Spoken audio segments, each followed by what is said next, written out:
Go ahead, Imani. No, now I see nobody but you, Jevon. Oh my Don't God. worry about it, Imani. Okay, I want to go back to these people that I don't know, because I know. Okay, now that's all I can do. Okay, so I don't need to see myself. I see myself every day. So, how do we self-identify? That's generally how we want to start. And can we get some volunteers to let us know, because we can't assume anything. Okay. Well, All let me right. say myself. Okay. I go by whatever you call me. Um, she, her, he, them, sir, ma'am, whatever. So there you are. All right. And I like to think of myself as gender fluid. Back in the day, we called ourselves butches. Then it became AG.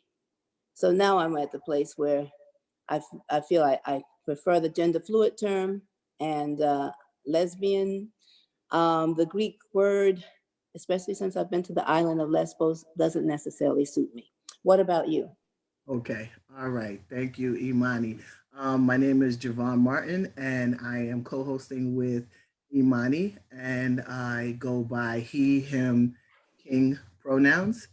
And I want to thank everyone for coming and watching this as we talk about the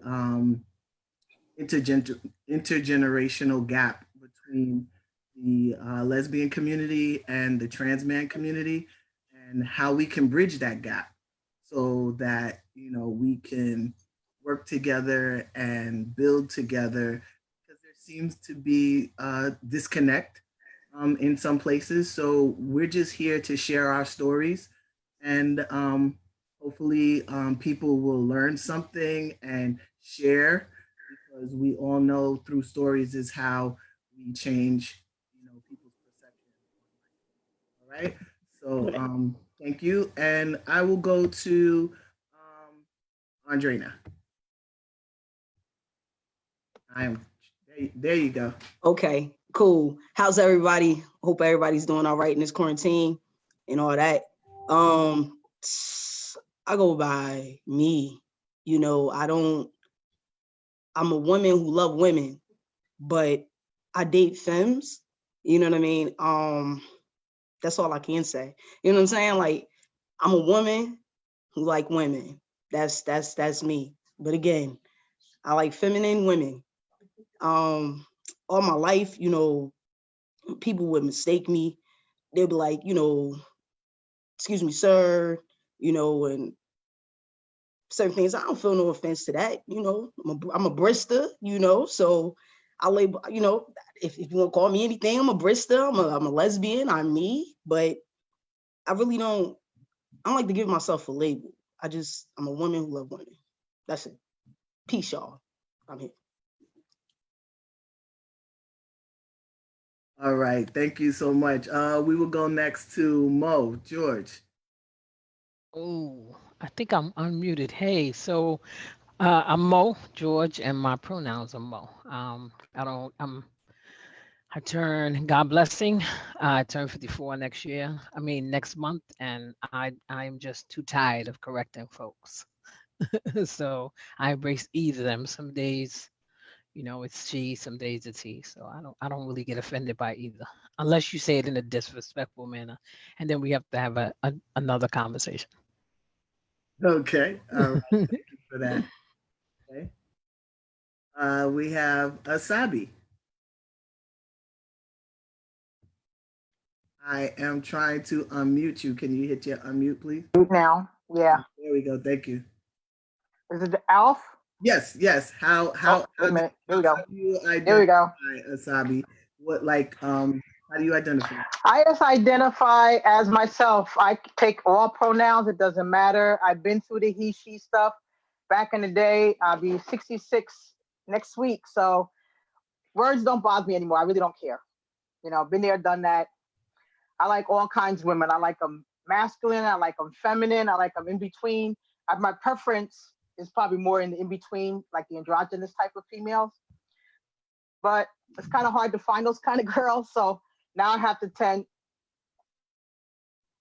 be more toward the femme girls, even though it's really not my preference. You know, because I like the girl that likes to do the sport thing, you know, and a lot of girly girls don't like to do all that kind of stuff. So I'm just me. I like them all. You got what I got. It's on. Hey, thank you for sharing. I appreciate you. Okay, now we have Lyric. I found you. Can you unmute yourself, please? Hi, everybody. It's a blessing to be here. Hope everybody is doing well. I identify principally by my name. I also use they, them pronouns. I do like to be labelless, but probably the label that fits me best is two-spirit. Meaning, you know, I understand within the body and presentation that I am in.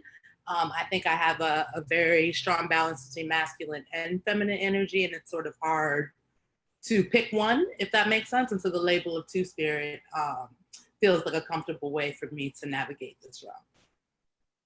Okay. All right. Thank you for sharing. Appreciate you. Okay. I am looking for our fifth panelist is missing there. I think we can go into the guys. Let's start with this young man over here, Devin Lowe. Can you unmute yourself, sir? All right. Hi, everyone. How you doing? Happy to be here. My name is Devin, 27 years old. My pronouns are he, him, or they, them. Both are acceptable. Otherwise, just use my name. And let's see, as far as identifiers, since people are mentioning it, I identify as pansexual personally. So I like people. Can you elaborate a little bit on that, Devin? Because there might be some people that don't know what pansexual means. Yeah, absolutely. So pansexual, the root pan meaning all. So I have the potential or the capacity to be attracted to all genders. So also very specifically recognizing that there are more than two genders, that there are a multitude of genders. People's no gender whatsoever. So just kind of acknowledging that in my own personal identity. Ashe, thank you for that. I appreciate you.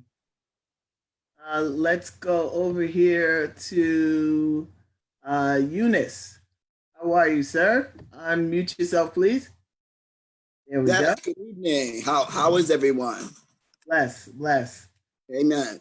My name is Yunus, and I identify as he, him, his.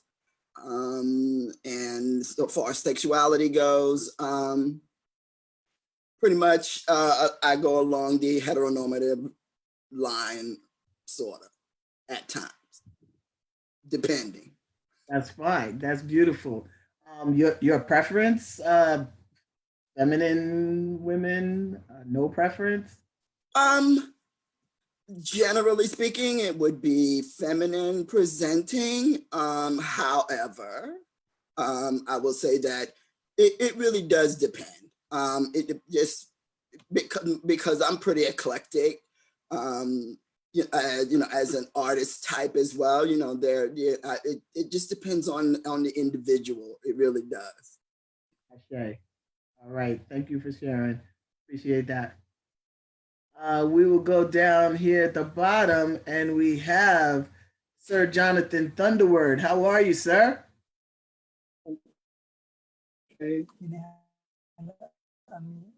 All righty. Can you let us know? Oh, wait. You just mute yourself. Can you please unmute yourself?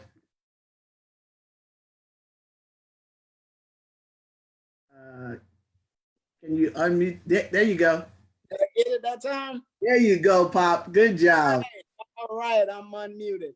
I am Jonathon Thunderword, and I'm 71. I identify as male, he, him, and his, and that. My preference has always been feminine. feminine women, feminine men, you got to be feminine. That's the only qualification here. Feminine. All right. That's it. Thank you for that, sir. We appreciate you. We're going to keep moving along over here. This handsome gentleman over here, Mr. Lewis Mitchell. Can you please unmute yourself? Greetings, everyone. It's good to see your faces. Some of you who I haven't seen in a very long time, and it's wonderful to see you. Lewis, he, him, his. They are not preferences, they are absolutes. I identify as an intentional man. I became a man on purpose.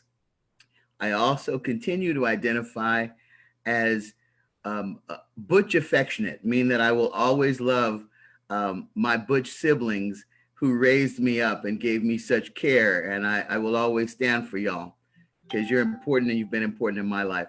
I am pansexual and hetero-emotional, which means I can be sexually interested in all kinds of identities, parts, and pieces and positions, but I can only really imagine myself being in an intimate or emotional romantic relationship with a woman. I don't have let me try to be clear about this. I don't necessarily have a butch versus non-butch or a femme versus masculine thing, although I tend towards the feminine.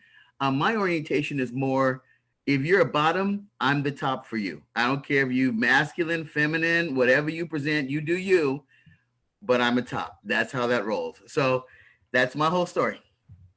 All right. All right. Appreciate you. Thank you for that. I see this young person up here at the top. Let's see if I can get you unmuted. Yes, there we go. Sasha, how do you identify? I didn't know if I was said young person. I'm like, I just turned 34, but I'm happy to be said young person. I'm Sasha Alexander. I use the pronouns she and he and they, and it's just that you mix it up or use my name. And I do that pretty intentionally because at one point I identified as I still identify as a trans man, but I identify as a non-binary trans man. And in terms of how that looks for me, in terms of, I guess, sexuality, I would say at this point in my life, I'm very staunchly T for T. I definitely am all about Black trans love. And I have been married to my wife, who is a Black trans woman, for the last 5 years. But I am all about Black trans and queer love. And I would say I self-identify as a queer person. All right, thank you for sharing. We appreciate you. Can you just elaborate a little bit on the non-binary for us, just so that people understand? Unmute yourself, Sasha. Wait a minute. Can you unmute? There we go. It's okay.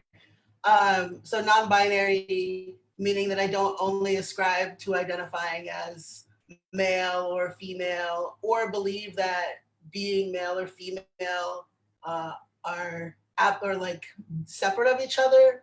And I guess everyone who's non-binary, and as we've seen, like of every identity, feels differently about that. But non-binary people can be trans men or trans women or trans people, or some people even identify as cis and don't identify as trans. So I do think it can spread a lot of communities, but I am a trans person who is non-binary.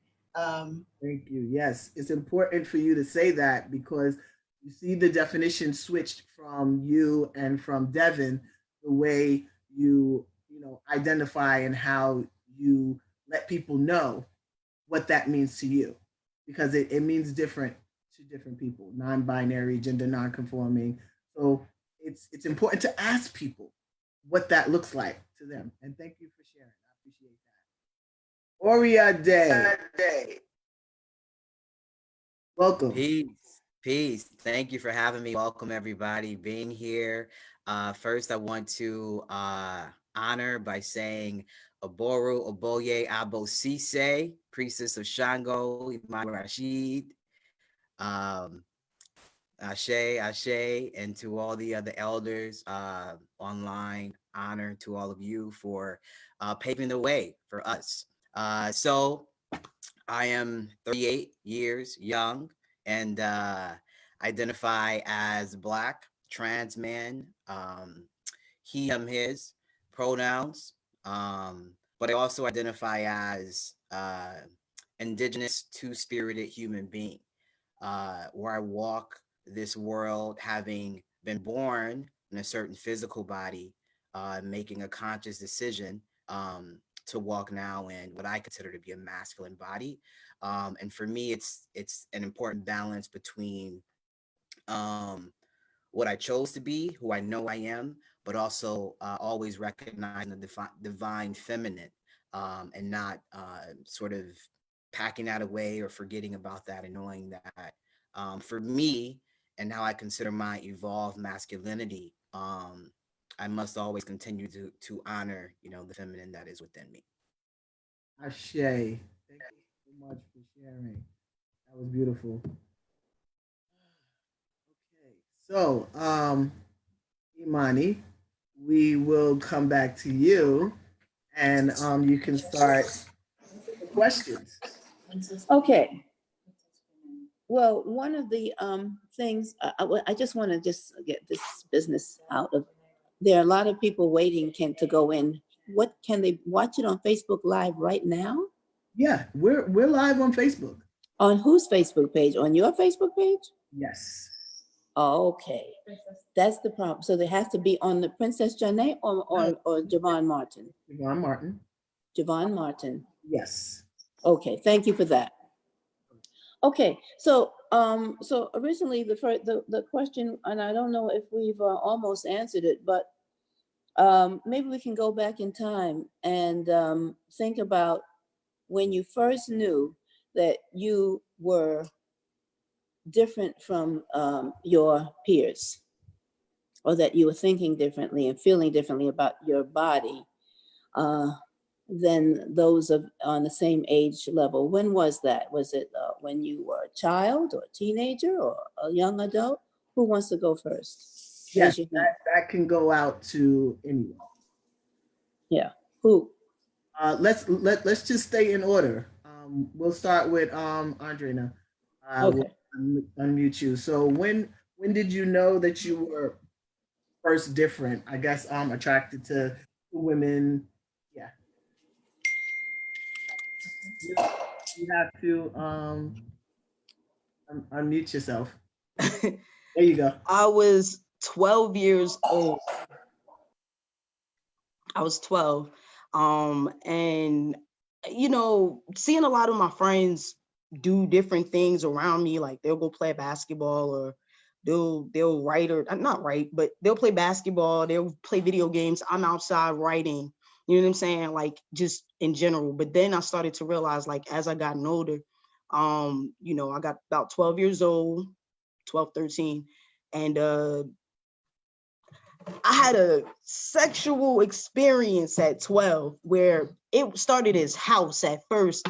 And I'm just gonna keep it real. I can't sit here and paint a picture to you. I'm about to just say it. So yeah, I had a sexual experience when I was 12. I got real comfortable with it. I kept wanting to go back, and it didn't stop. So clearly, but yeah. I don't even know how to answer that. I just never left, and it was great, and that was it. Yeah. I don't know how to answer that, y'all. You did. That was fine. That was good. You know what I mean? Like, if you like something, you love something, you don't like it, I'm gonna continue to keep being me. I'm not going to stop. Like, yeah, I like it. Got you. You know? But yeah, I was about 12 years old. There is no wrong answers. This is your story. Personal, so that's I'm sitting here trying to be all professional, like, yeah. Nah. Whatever you need to explain. Thank you for sharing. Yeah, no doubt. We're gonna go to the other side over here. We're gonna talk to Sasha. Sasha, there you go. So when did you know you were different? Oh, I was always different when I was little. I'm also an adoptee, so I was always just different ever since I was little in my family and in my community. But in terms of like my gender, it's more like my parents now tell me stories. Like I can't even remember, like I can remember once I was a tomboy and all those words. But even before that, they tell me like when we were in elementary school and it used to have to be like divided by gender, that it would be the girls and the boys and Sasha. And that my mom told me one day I came back from school and I just wanted to start writing Freddie on my papers as my name. And I had a really good friend. His name was Freddie. And I don't know if that's why or those things, but I was definitely a very gender nonconforming kid, was very athletic. I came out as a lesbian when I was 12. I met a girl at church and fell in love with her. And yeah, so I had like a lot of exploration into my identity very young, and was just always someone who was nonconforming and was queer from very young. Ashe, thank you for sharing. Thank you. So Mo, let's go to you. When did you know something was different? So, I probably was about 7, and initial crush on my teacher, and it didn't change. That crush on women didn't change. But to be honest, I didn't have a reference at that time. There was nobody that was out in my family. So, you do what you see everybody else doing. You get a little boyfriend and all of that, but you know that that's not you, right? That's not how you feel. Um, and so you kind of just go along with it. It makes life at that time a little easier. But everybody clearly knew until I think I was 18, and we had a family reunion bus ride, and I brought my girlfriend to the bus ride at the time. And everybody on the bus was just like, yep, that makes sense. So that was my coming out story. Well, to them. Okay, but Yeah. they knew already. So yeah. Yeah. They pretty much figured out. You know what I mean? I'm just, like similar to Sasha, it was like, the girls, the boys, and then there was Mo. You know what I mean? And then I went on whichever side, you know what I mean? I want to. I've been going to the boys' bathroom since I was 5, so I didn't care. If I had to go, I had to go. A toilet's a toilet. So Yes. Yes. you know what I mean? So from that, they were like, "Oh, she always goes to the boys' room." Yeah, because I gotta pee. And I don't want to wait. Y'all, women take too long. So That until you go to other countries, there are no men and women. It's just bathroom. yeah, Well, definitely. I travel abroad extensively. Yeah. And then there's a code for men in the bathroom. Like men very rarely look at other men in the bathroom. Right? They just let you go to the bathroom. They don't care. They may look if you go in the stall a little bit too long. You know what I mean? But they don't really care. Right, like what's happening in there? Like Yeah. I gotta go. Right? Do I kind of come out? So yeah. Right. Thank you for sharing, man. I appreciate it. All right, so we're gonna go over here with Ori. When did you know you were different? So, so I'm a, Black boy growing up in Detroit, born and raised Detroit, Michigan. So growing up urban and Black, there was no sort of trans community back then. This is like, 80s, early 80s, 90s. So what we knew growing up was, what we refer to as a female who might be more masculine, right, when they're younger, or a tomboy, I think somebody said, or you gravitated toward baseball and football and basketball, right? So that was me growing up, right? And I think I had an older brother who's now an ancestor, but we were 4 years apart. And everything my brother was doing, I tried to emulate him. So if he had a 6-pack in the house and he was working out, I'm trying to get my 6-pack like his, right? If he's in the basketball shooting all night with the crate on the rim, I'm trying to do the same thing, right? So it was always like trying to catch up to him or trying to emulate what he was doing. But back then, as a 10, 12, 13-year-old, 5-year-old, 6-year-old, you just like, I'm just trying to be like the brother. So you don't have that language at that time. So, but I do remember like being made fun of because I had like more muscles and like the other girls in the neighborhood. you know, I kind of hung out with the boys all the time because I love sports. So I remember being made fun of, like, oh, you're not feminine enough, or your arms are too like muscular or too, you know, hard. So I think that's when I was like the sort of different, you know, the difference, where I was aware of it, right? But as far as like innately, like I just knew, right? I just knew, and I think it wasn't a possibility until I got older, really in my early 20s, went away to college, etc., where I really started to learn about like Black trans men, Black trans people, right? So then I think that is when that portal sort of opened for me, and like, wait a minute, there is language, there are other people, right, like me. And I transitioned, I wouldn't say much later, but you know, my late 20s or whatnot. So and for me, that journey, you know, was very it was really sort of a spectrum, right? But it wasn't for me when I had the opportunity to go to West Africa, to Burkina Faso, and being in the village with what they call gatekeepers there.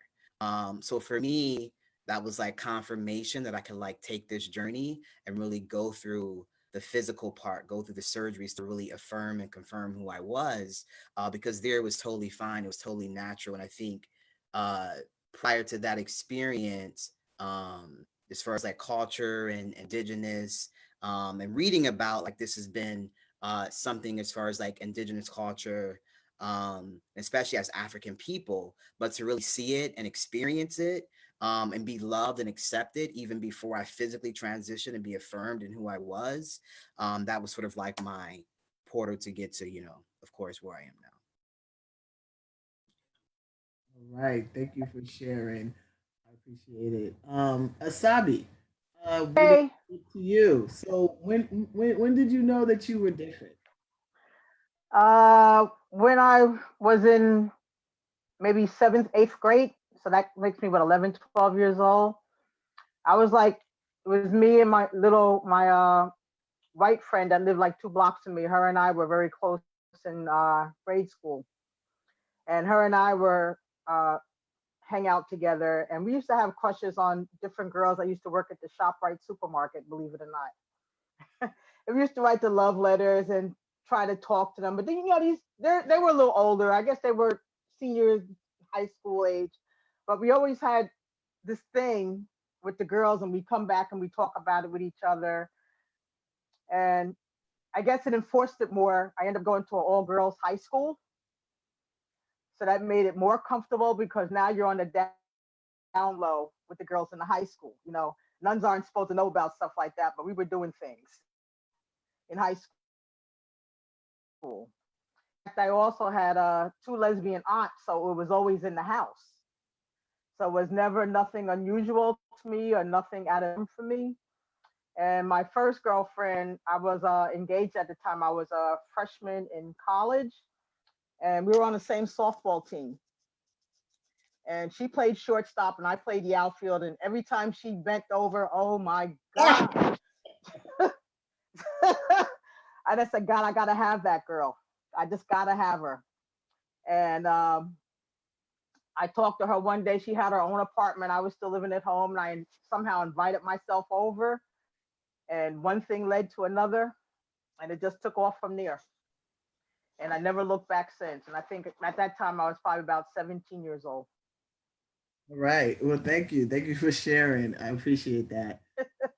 Um, okay, so we're gonna go to Mr. Mitchell.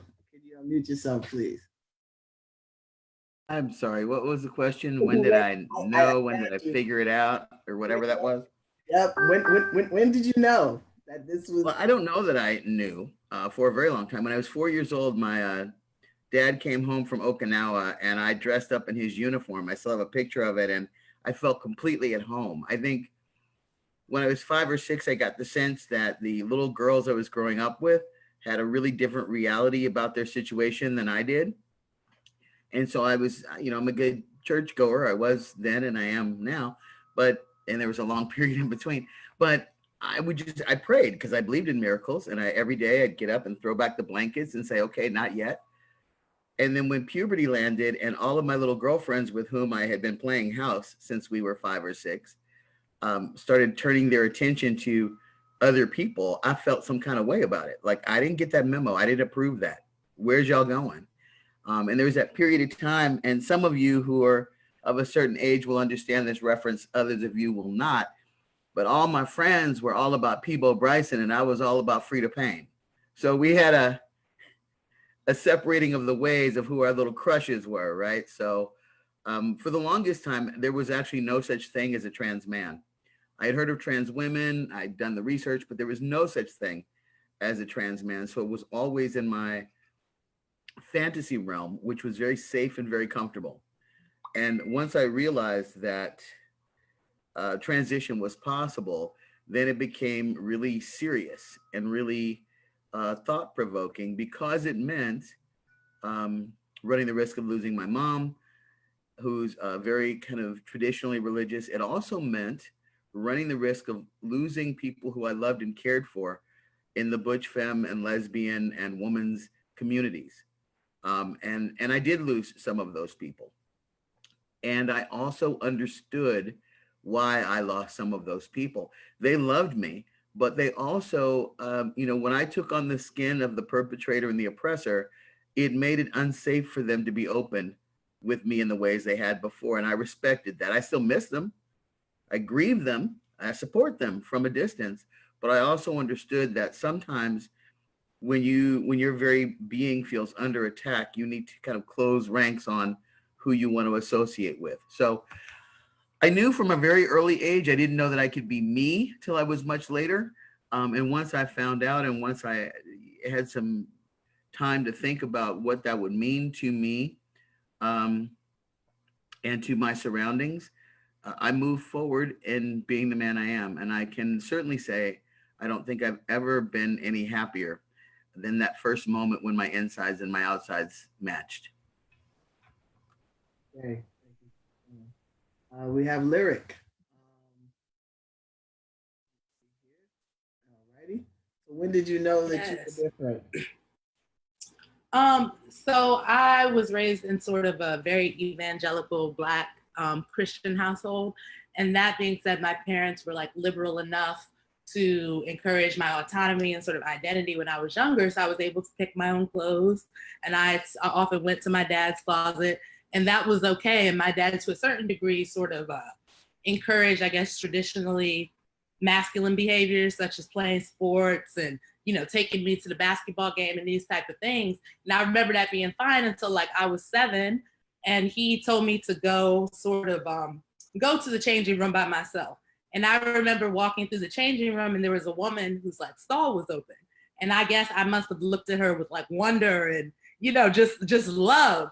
And I remember being my little awkward, not awkward, but at that time, because I had never seen, I believe it was one of the first memories I had of seeing a naked woman outside of my mother. And so that was my reaction. It must have made the woman so uncomfortable that she just drew the curtain. And I kind of felt this shame, I think. And so I had a gut feeling I could not speak on it to my father. And that being said, I went to an all-girls high school, and that environment was very affirming. It's the first time, even though it was a white woman, my biology teacher was identified as a butch lesbian. She was a twin. And she affirmed for me that, this was something biological. This is something deeply familiar. Sort of the knowing that I had was affirmed for me. And then I will say the third, and so those were sort of sexuality experiences as far as awakening my love for the feminine, I would say, or seeing that in my life. And I went to Ethiopia in 2015, kind of for work, because I work as a filmmaker, and so my film was playing there. But after that experience, I chose to sort of go to the tribal areas, and I decided to go to the Mercy tribe, again, kind of like Ori said, to see sort of the gatekeepers and sort of people who were in bodies like me. And it was a very, very interesting experience, but it did sort of help to shift my gender identity in terms of now I'm more embracing of the masculine just because of the energy that was read, sort of by elders who I trust. Shay, thank you for sharing. All right, so I see you, Rev, Yunus. Unmute yourself there. Yes, hello. When did you realize you were different? Well, at the age of 62, it's kind of hard to remember that far back, but I will say that I've always been different. My family to this day will tell you, yeah, he always been a little, different. My mother used to call me a weird kid because I was just different in so many different ways. So it's hard to kind of trace that back at this time in my life because I keep reevaluating as I get older and as this journey continues. Memories will come back to me. I was like, oh yeah, well that was this thing, and that teacher. I remember that teacher. I would love that teacher, and I wrote her a note, and she sent me to the guidance counselor, and the guidance. Yeah, so you get those kinds of memories going in. But for the most part, I identified a good 90% of my life as a lesbian because I had no language for the rest of me. I didn't quite understand what that piece was that was missing or what I thought was missing. So I was a notorious dyke, notorious. Those of us who remember the Bonnie and Clydes, I was all up and through the Bonnie and Clydes, okay? And there was a period of my life when I was quite feminine as well. I was a butch for sure, dyke, bull dagger, all the words, I knew them all. But then there came a period of my life when I was very feminine, appearing. I was an opera singer and I sung on stage and I was extremely feminine. I had the gowns, the makeup, and did all of that. But inside was not matching that outside because it was performance, right? That's performance. And then just to cut, a few years, like I said, I was notorious. Matter of fact, a friend of mine, old friend of mine is on here actually, Annette Taylor. Annette knows me from back in those days when I was very feminine appearing. And then, I got off stage. I no longer was a singer and I was free to be the butch that I was, right? But it was still that one thing that I couldn't quite put my finger on. I was like, I'm not fully myself here, for lack of a better term. I'm just not fully myself. Something's really not clicking here. And then in my 50s, which is when I began my transition, I met a person. I was sitting with him among some other people. His name was Lewis Mitchell. And I was sitting across from him.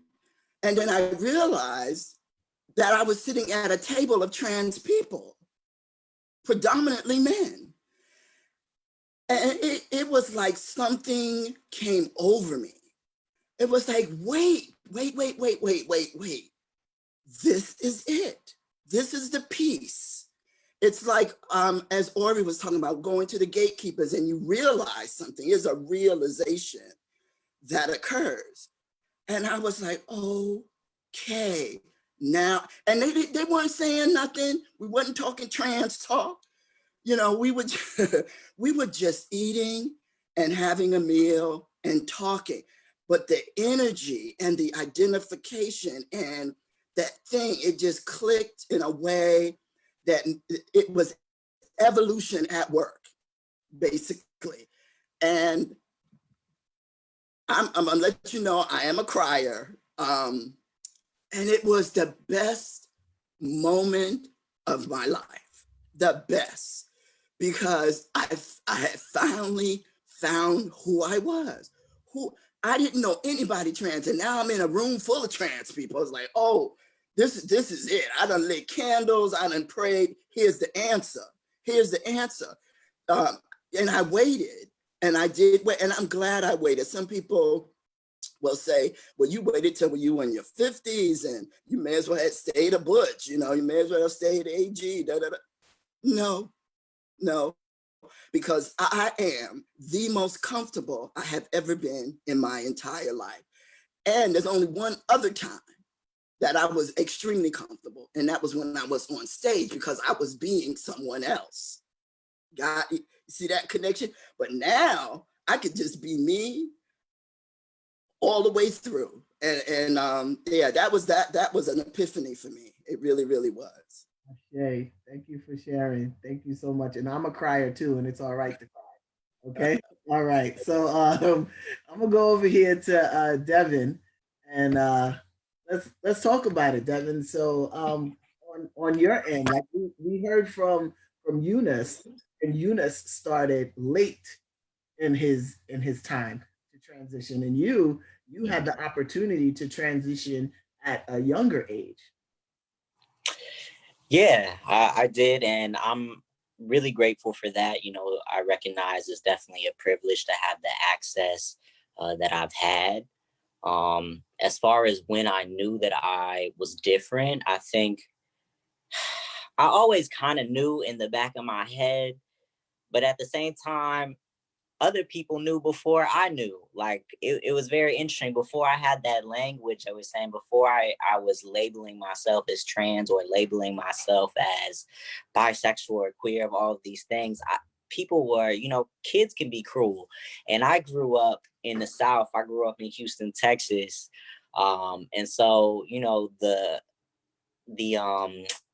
insult of the time was always you gay, you gay, you gay. So like I was like 8, 9 years old and folks were constantly like calling me gay, which was funny enough because now I like that was supposed to be an insult, but now I just laugh at that because I'm queer as fuck. So it's like you were on to something. But yeah, people always knew. I grew up I was always very masculine. My stepfather was a professional boxer and wrestler, so I've been boxing and wrestling since I was like 3 years old, punching bags. In middle school, I was on my basketball team, soccer teams. High school, I was in my wrestling teams. I was like that. So like I've always been very masculine. That's just what I was drawn to naturally without ever thinking it had anything to do with my gender. But there are just so many things now that I have the language that I can look back on that are very significant identifiers. Like when I look back on the dreams that I had as a child, 5 years old, and still in my dreams, I'm male. And like, I didn't think anything of it. I was like, wow, crazy stuff happens in everybody's dreams. Not understanding that it's like, no, I'm really seeing myself for who I am in my dreams. So yeah, as far I came out as queer, bisexual at the time at around 12 years old.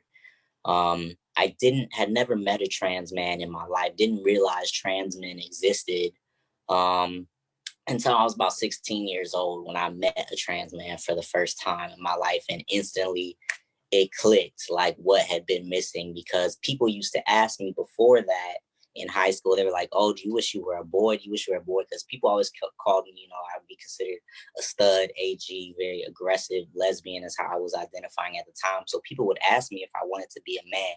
And, you know, I would say no because that's what I was supposed to say, you know, but in the back of my head, I was like, you know, if I had that option, that would have been really cool. But obviously that's not an option. But when I met a trans masculine person for the first time, I just knew right there, like, this is what I've been looking for. This is what I've been missing. This all makes sense. And like within 6 months, I had started coming out to my family and peers. So. Nice. Thank you for sharing. And so we have Jonathon over here. How was it for you? Like, what was transitioning? Am I on? Yeah, you on. When did you know you were different?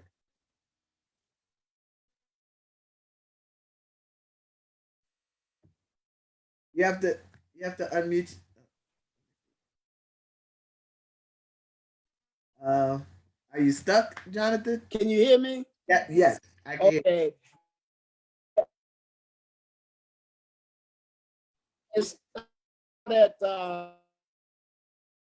You got bad reception. kindergarten. I started kissing on the girls, and Go ahead. I said at 5 years old, I started kissing on the girls, and from there, I got to be like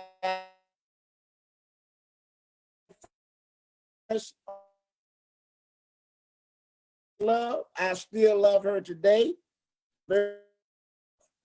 And then I still didn't know nothing, but I just knew what I was feeling, and I knew it was different.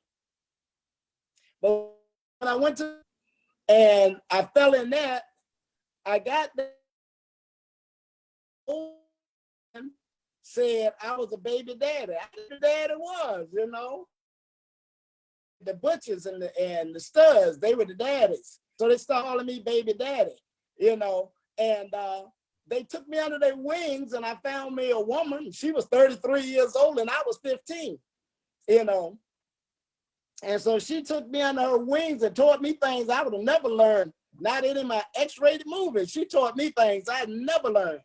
And so when I left the penitentiary and hit the street again at 16, you know, I become a Mac Daddy, you know? So I was like super then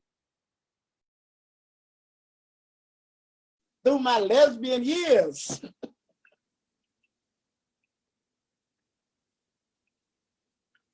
Wow. Thank you for sharing. Oh my goodness. See, that's the elder. So I'm gonna come over here to you, Imani, and let's ask you that question. When did you know you were different? And I need you to keep it short because we've almost been on for an hour and we only really got 2 questions out. So we don't want to hold up people. Okay. When did I know I was different? Well, I guess mommy tried to make me a lady, and all the dancing school classes, and I was on my toes at 6 and all of this. It didn't help mommy because I was always tomboyish, I guess we might want to say. And when I was 19, I was in a camp counselor position, and I fell in love with Beatrice, and she was another counselor, and it was on from there. So there you are. Right. You know, I think we answered a lot of the questions, Jevon. Yes. And so, yeah, so intergenerational conversation is definitely the way to go. It's the way that we learn, because obviously things were different for those of us that grew up in the 40s. And then things, for those of you that grew up in the 80s, it's like almost like we were on 2 different worlds, you know? And so it's very educational, the fact that we've been able to tell these stories and how we began and what, a little bit about how the support was and how, and the opposition, of course, and we've dealt with it. And that's, you know, I just want to say this one thing, that in being able to be different and walk in that pride of being it, gives one the opportunity to stand up for whatever we believe in. You know, back in the day when I was president of the Black Teachers Association in New York City, they called me, they said I was too radical, I was too, in other words, they knew that it's like a revolutionary move, because if you can chance and risk turning your friends away, some of them, your family and whatnot, that means you can always stand for the righteous stance. So that's what I know, that this strength, and I'm seeing it, all of us, that we have that common thread that goes through us, that we can definitely, you know, be, as they used to say, militant. That was a euphemism for being queer, and back in the 70s, 80s, 90s. So I think we can move on to the question I think we probably want to look at while we have the remaining time is the whole thing, skip way down, Jevon, to as we talk about feeling safe. Do you want to do that? Okay. All right. So okay, because I think we've talked about the feminine mystique. You know, we've talked about that whole thing. Some of you know I do Tai Chi, and so it's that the masculine and the feminine. You know, the sign that we see on the Tai Chi symbol. Well, we've all talked about that already. So why don't we move to that piece where we about feeling safe, because we all want to feel safe definitely in one another's company. And so learning more about ourselves and who we are and how we got to be who we are and how we deal with it is a place of safety. Yes. So the question is about feeling safe in one another's company, right? Has what what does education and developing a certain sensitivity to one another's struggle, like what is the first step in this direction of feeling safe uh, within one another? So between the trans men and the lesbian, let's bridge that. So what does feeling safe look like? And we're gonna skip around and oh, sorry, before we go there, um Z uh, finally showed up. We appreciate you, Z. I unmuted you, and welcome. And Z, can you just let us know how you I'm identify, what your pronouns are, please? just having a little problem hearing y'all, so I'm trying to fix my audio. Oh, just okay. All right. Just give me we'll come back to you. Come back to me. I'm trying to hear. All right, bless. Okay, so we're gonna go back to here and ask about feeling safe between bridging the gap between the lesbians and the trans men. I'm seeing a lot of faces here that are really thinking about this. So I'm gonna go to Rev, Yunus.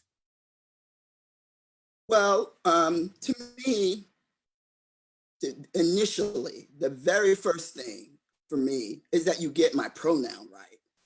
That is number one. If you are calling me out of my pronoun, we have a difficulty, because that's what cis people do. That's what cis straight people do. You know, that's that is an act of violence in a way when you call me out of my proper pronoun. It's the same as pronouncing my name wrong. You know, where I work, one of the most important thing is that when particularly, I'm just using this as an example, a trans woman and their name is Jaisha, you pronounce that name right. You get it right. I don't care how it's spelled, you get it right. All right, because when someone calls me, for instance, Yunus, like Carol Burnett's Yunus, right? That's an act of violence for me, because my name is Yunus and my name is masculine, right? These things are very important because this is how you are initially coming to me. After that, we can talk about the rest of what makes me feel safe. But that is how it starts. That's the place that it starts. And if you don't know, then you can ask. Very simply, what pronouns do you use? How do you say your name? It's very simple. And then after you get the name, say it right. Don't just decide, okay, I don't even want to say it like that. I'm just going to say it the way I know it. Well, clearly you don't know.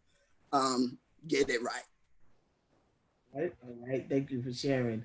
All right, so we're gonna come back down here with Z. Z is ready now. Thank you. So, what pronouns do you use and how do you identify?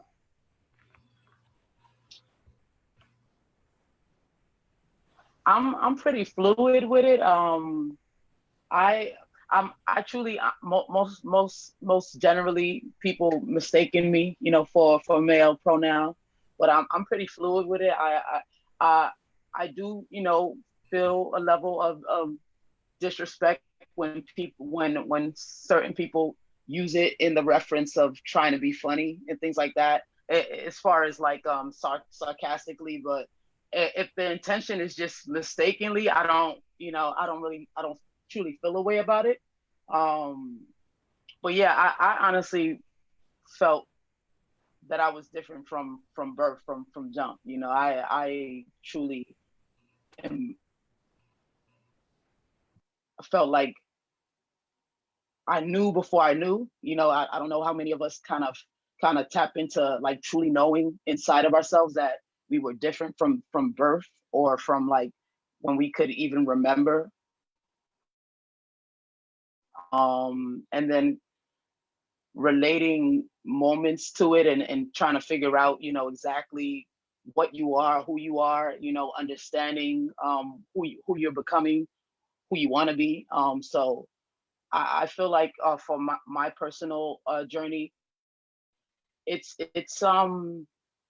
it's a growing journey. It's a evolving journey.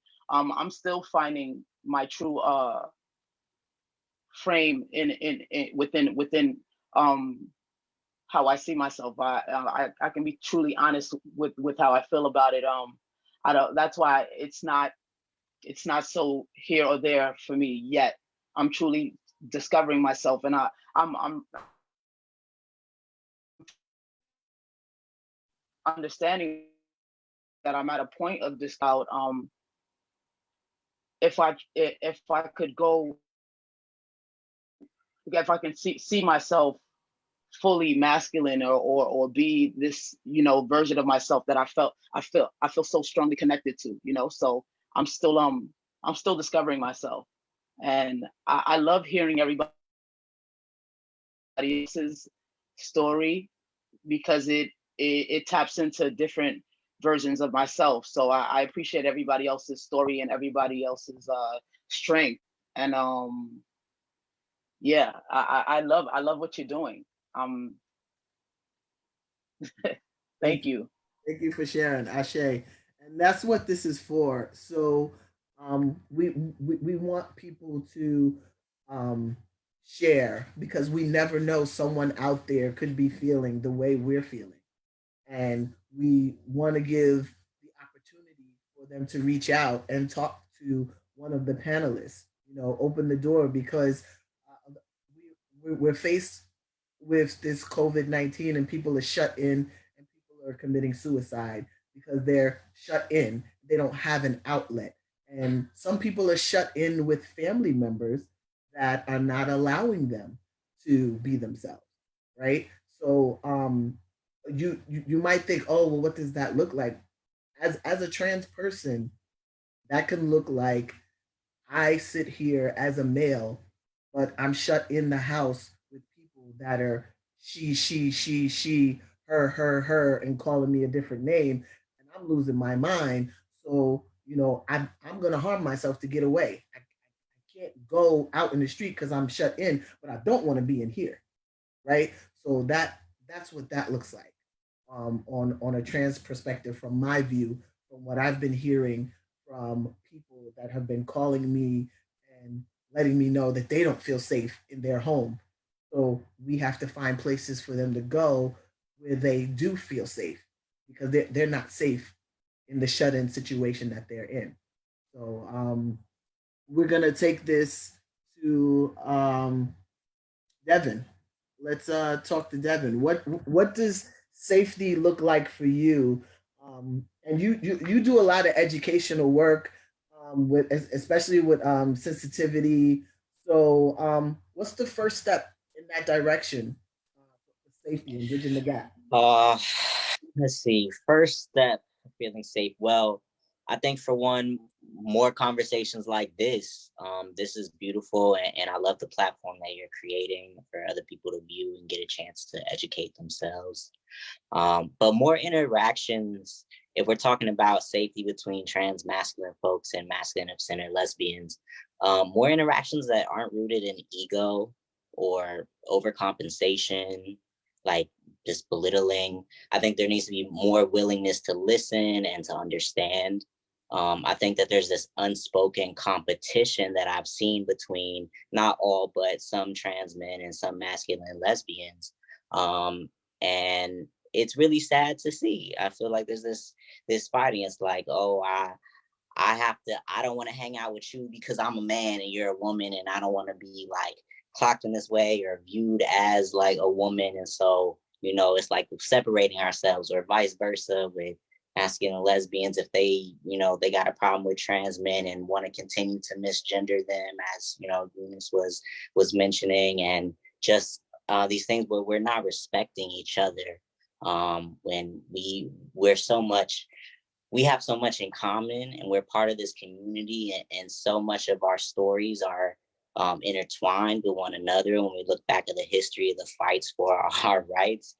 So it's sad to see. So I really just want to see more, you know, just friendships that are fostering and aren't forced. You know, I want to see, you know, folks not demanding emotional labor of random trans masculine people that they meet online, because they're, trying to come to terms with yourself, which is amazing. I think it's important that we all have room to learn about ourselves and reach out to people to like help us with that, but also respecting people's boundaries. And like, if this is a person you don't know, not just expecting them to like do all this educational work for you or asking questions when that's not a space that they're not in a space where they've expressed that they're interested in engaging with that.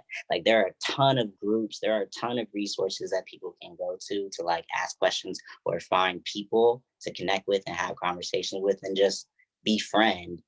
So being mindful of that. I could keep going, but I don't want to take up too much time.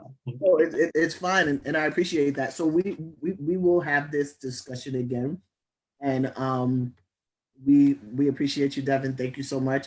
And like I said, Devin is an educator, and he is out here in the trenches, and I have to applaud Devin for his work. I love Devin. Love you. Yes, yes. So let's come up here to Mo, and let's talk to you, Mo. What does bridging the gap between the trans men and the lesbians look like to you? So I think we have a unique opportunity now, for us to reshape what masculinity looks like, right? And I think, I walked the world as an out butch lesbian, right? I was raised by out butch lesbians, the Candace Boys, the Regina Shavers, like those were my mentors back in the days and shaped in a large part of shaping who I was. And a lot of my friends, I have some friends who have, transitioned to their true selves, and we coexist, right? There's no need, I don't feel the need to transition. There's no pressure for me to transition.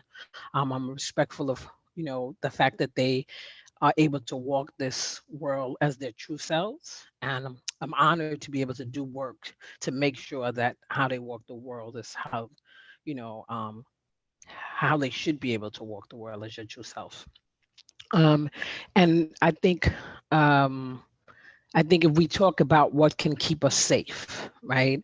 I think what can really keep us safe is the joining together. But I think our trans brothers have an opportunity to redefine masculinity and reshape how that looks for um, for other men, really, because I shouldn't have to walk, in my neighborhood and be afraid, right? I shouldn't have to walk and and have 6 feet before COVID from my partner, because I'm afraid of what will happen when I'm not around. I shouldn't have to fear for my other sisters who are femme identified and and their existence. And I think what I want to see and I hope to see, and there are a lot of trans men doing that. I think of Teague. I think of, like, I see Devin here, but I'm known of his work. Who are doing that, who are redefining manhood, and in a way that does not force it to be that you can't cry or you can't have emotions or you have to be aggressive or all of these stereotypes that really are not innate to us as a people, right? Like, we've taken a lot of things from our oppressor and we've internalized them, and we're using that, right? Like, we're not lifting each other up as we rise. We're not protecting Black women. We're not protecting our trans sisters. So I think there is a beautiful opportunity here, especially coming out. Like, I'm in New York. I don't know how many folks are, I know I've got folks on here from all over the country. But I know for New York, I think we have a beautiful opportunity when we arise from this, to shape the world, right, in a different way. This pause that they call us, our stay-at-home order in New York is called pause. But I think, as much as I loathe the fact that we're losing and have lost massive amount of people, the one thing I do appreciate is really a way and an awakening of us to say that we need to do things differently. And is this our opportunity to do things differently? in a way that can push this, the world forward, right? And I think that it is a way that, like I said, butch, masculine identify lesbians, butch lesbians, studs, AGs, however we identify, with our trans brothers, and recognizing first and foremost that those are our trans brothers and our trans sisters. That's bottom line, period, like they say, right? And that we can help shape what this world looks like, and we have the opportunity to do that, and we owe that to our other brothers and sisters. Like, we owe that to sisters on the train who are just trying to get to work. We owe that to trans men that are walking the street. We owe that to trans sisters that just want to exist. We owe that to our elders. We owe that, and I think we have a opportunity to do it. And I'm excited about the work that I see coming up now. I've been an organizer a long time, Jevon, and I think that we're well on our way. And I think that was knowing that folks have my back, really have my back when I walk this earth, irregardless, will really define safety for me. And I think that's the first start. I felt that. Ooh, thank you. I felt that, Mo. I appreciate that. I'm gonna come down here to Jonathon. It looks like Jonathon is back. Thank you for coming back. I see you got a different background over here, so Yeah. your Wi-Fi is working. So, what we're talking about now is safety and educating and sensitivity to one another's struggle.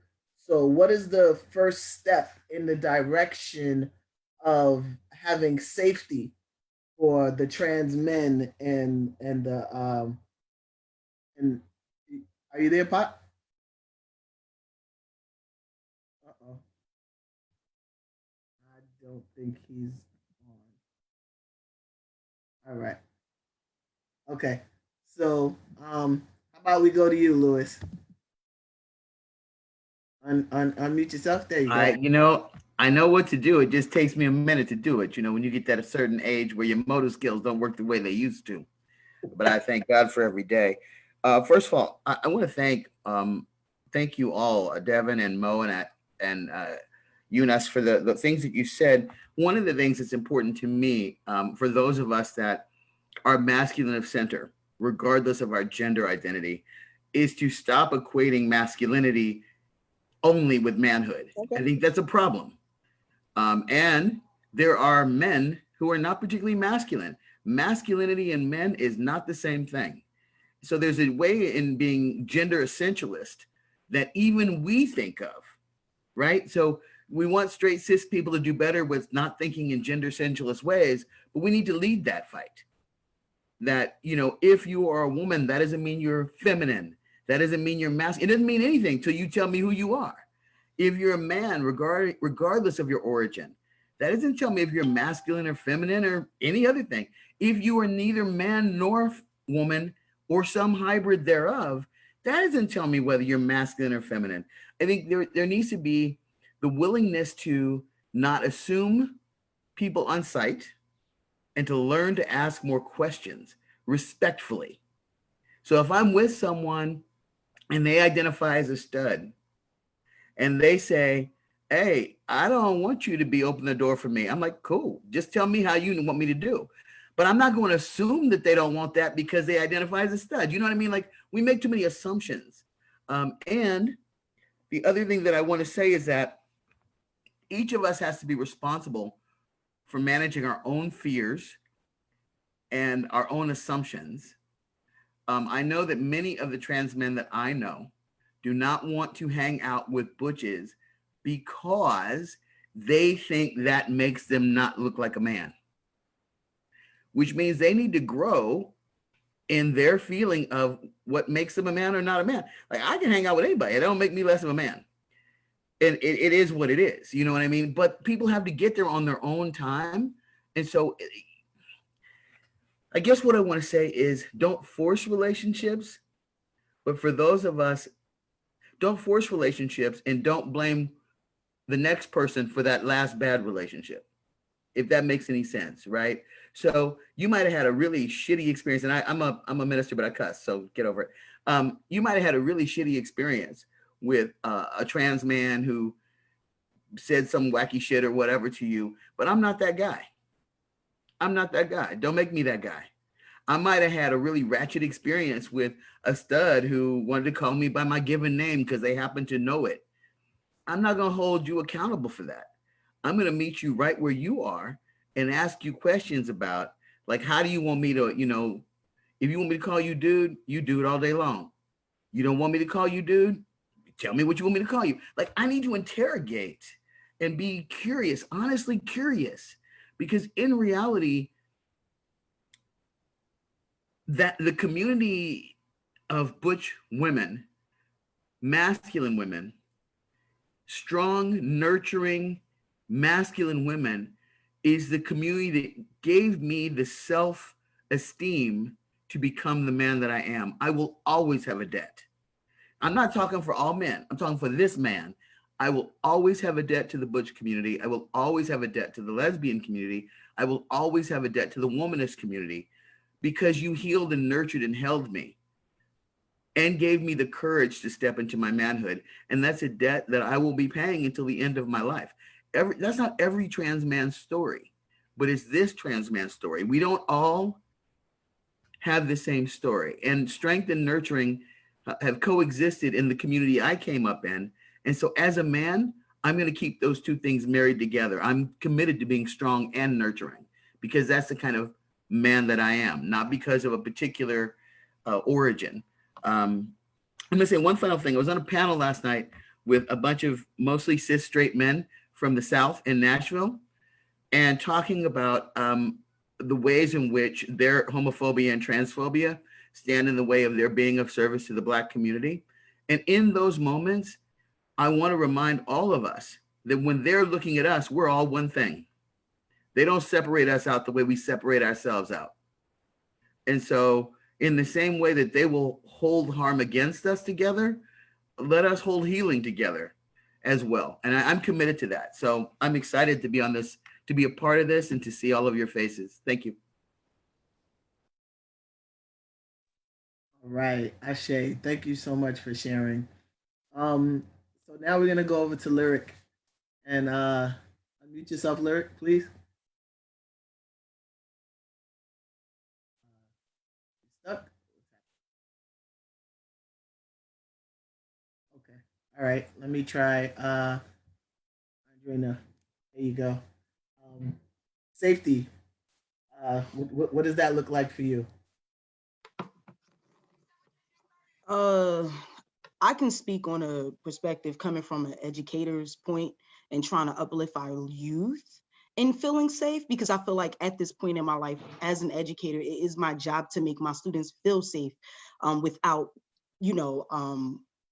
allowing others to, I'm gonna just say this, without allowing them to go down the same track that I went through, the same process, make it more comfortable for them to feel safe within the building, within their lives. I just had the other day, a student text me and said, call me Leo, and in that moment, I had to stop and think, because what happens is, as an educator, sometimes you have to be mindful of what you're saying to your students in that in that moment, because you're thinking about your job, you're thinking about what I would say, and what is the right thing to say in this moment, with knowing that parents are not as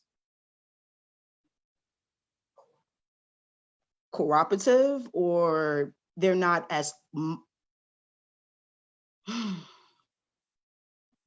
well-rounded. It's a little iffy.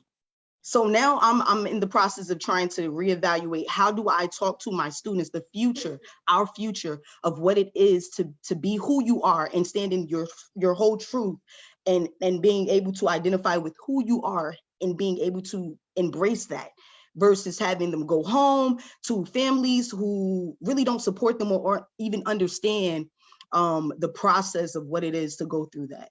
You know, I think I have to take it from that point, because I feel safe. I feel like if we keep saying to ourselves that we are not safe, that's what's going to happen. We speak positive things, and I know that it's real out here.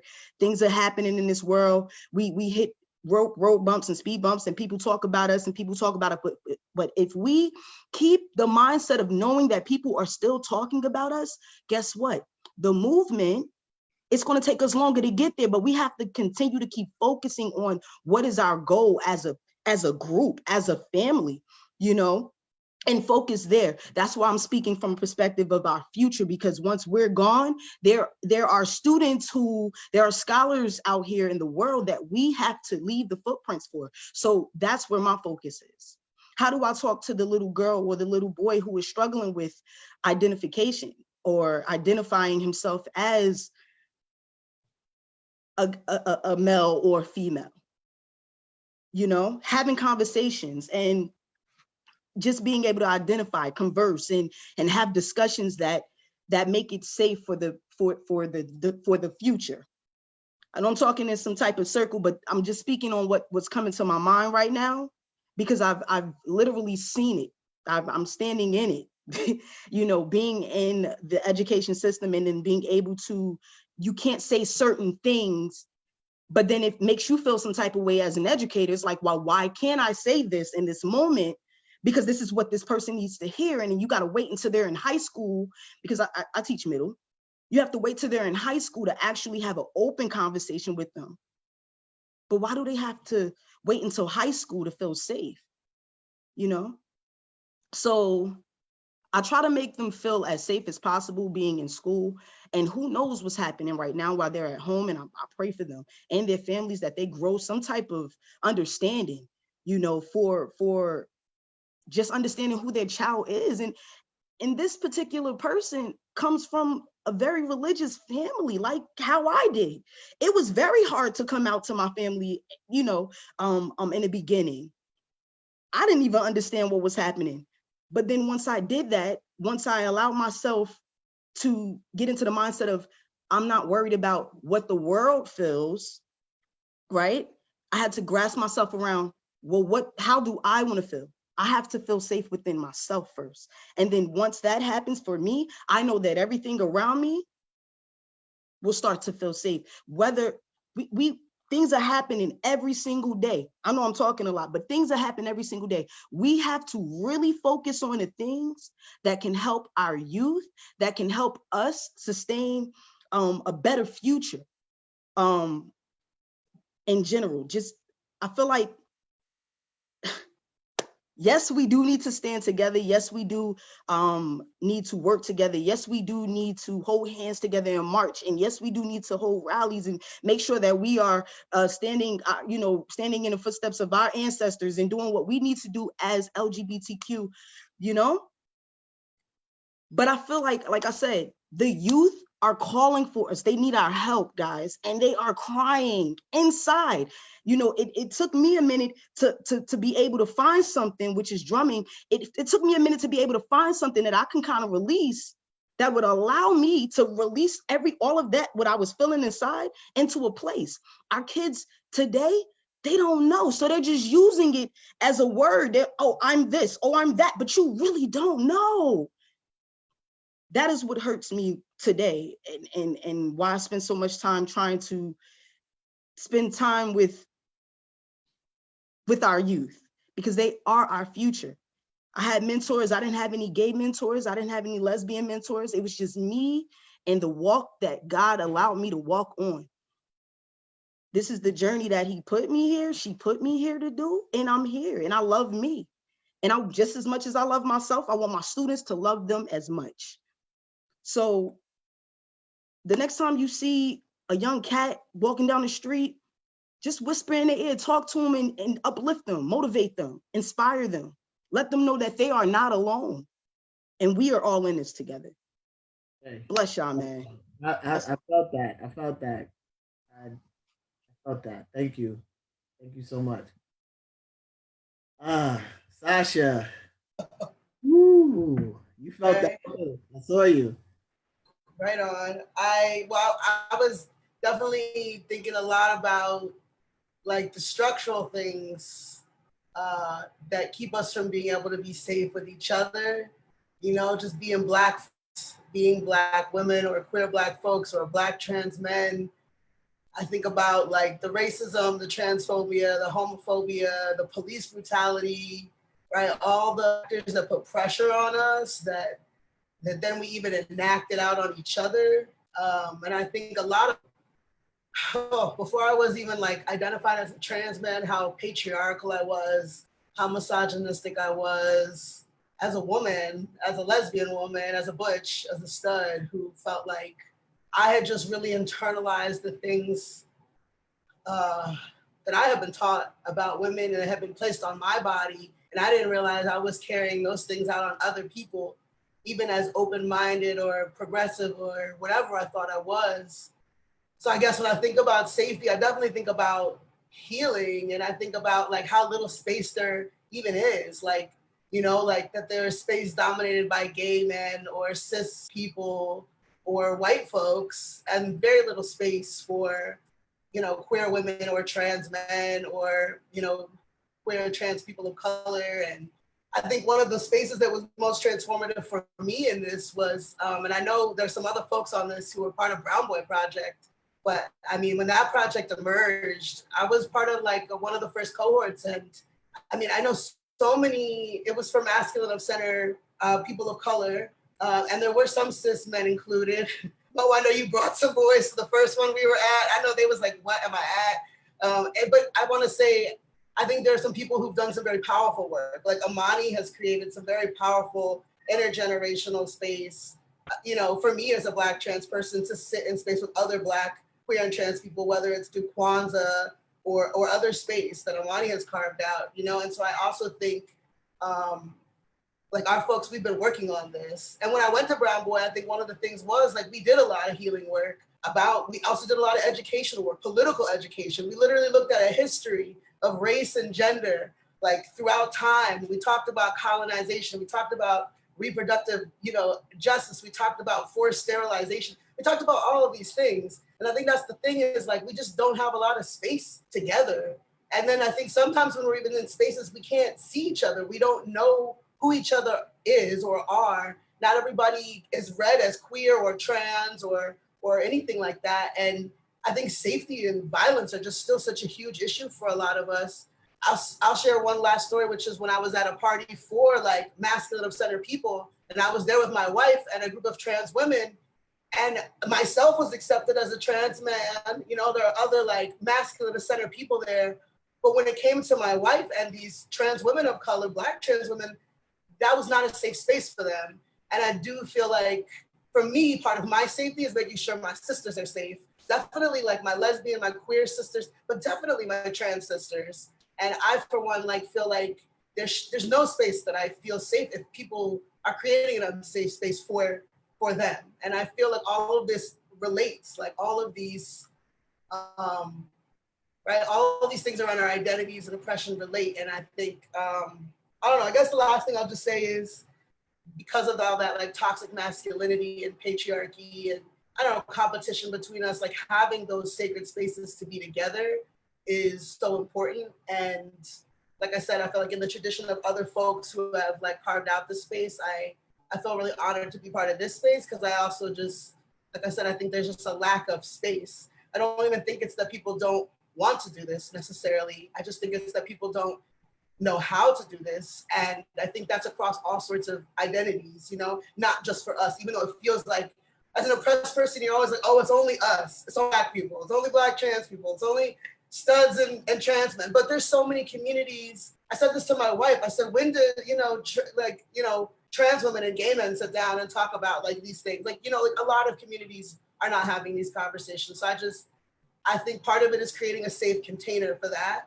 Right. And a lot of these organizations or places are not run by us and our folks. And so those things cannot happen authentically for us the way we can do that when people like Cole or Imani or right, y'all here, you know, us who have carved out that space have done that. So I definitely feel like we're part of like changing those material conditions and those ideas that we grew up and like learned and were conditioned with by building with each other and healing with each other.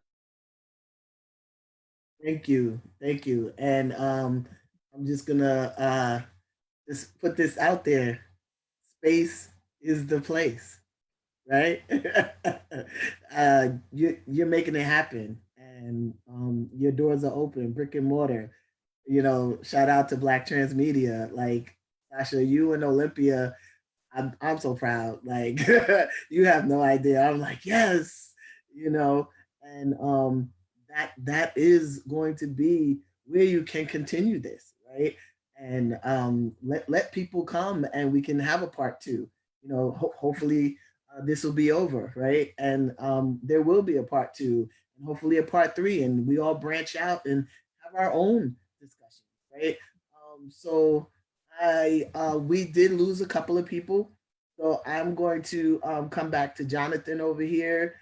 Um, and what does safety look like for you, Pop? So that we can bridge this gap. You know, none of us are safe until all of us are safe.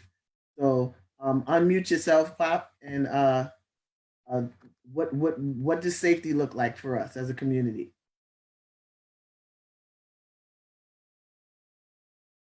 Uh oh. You have to unmute yourself. There you go. All right.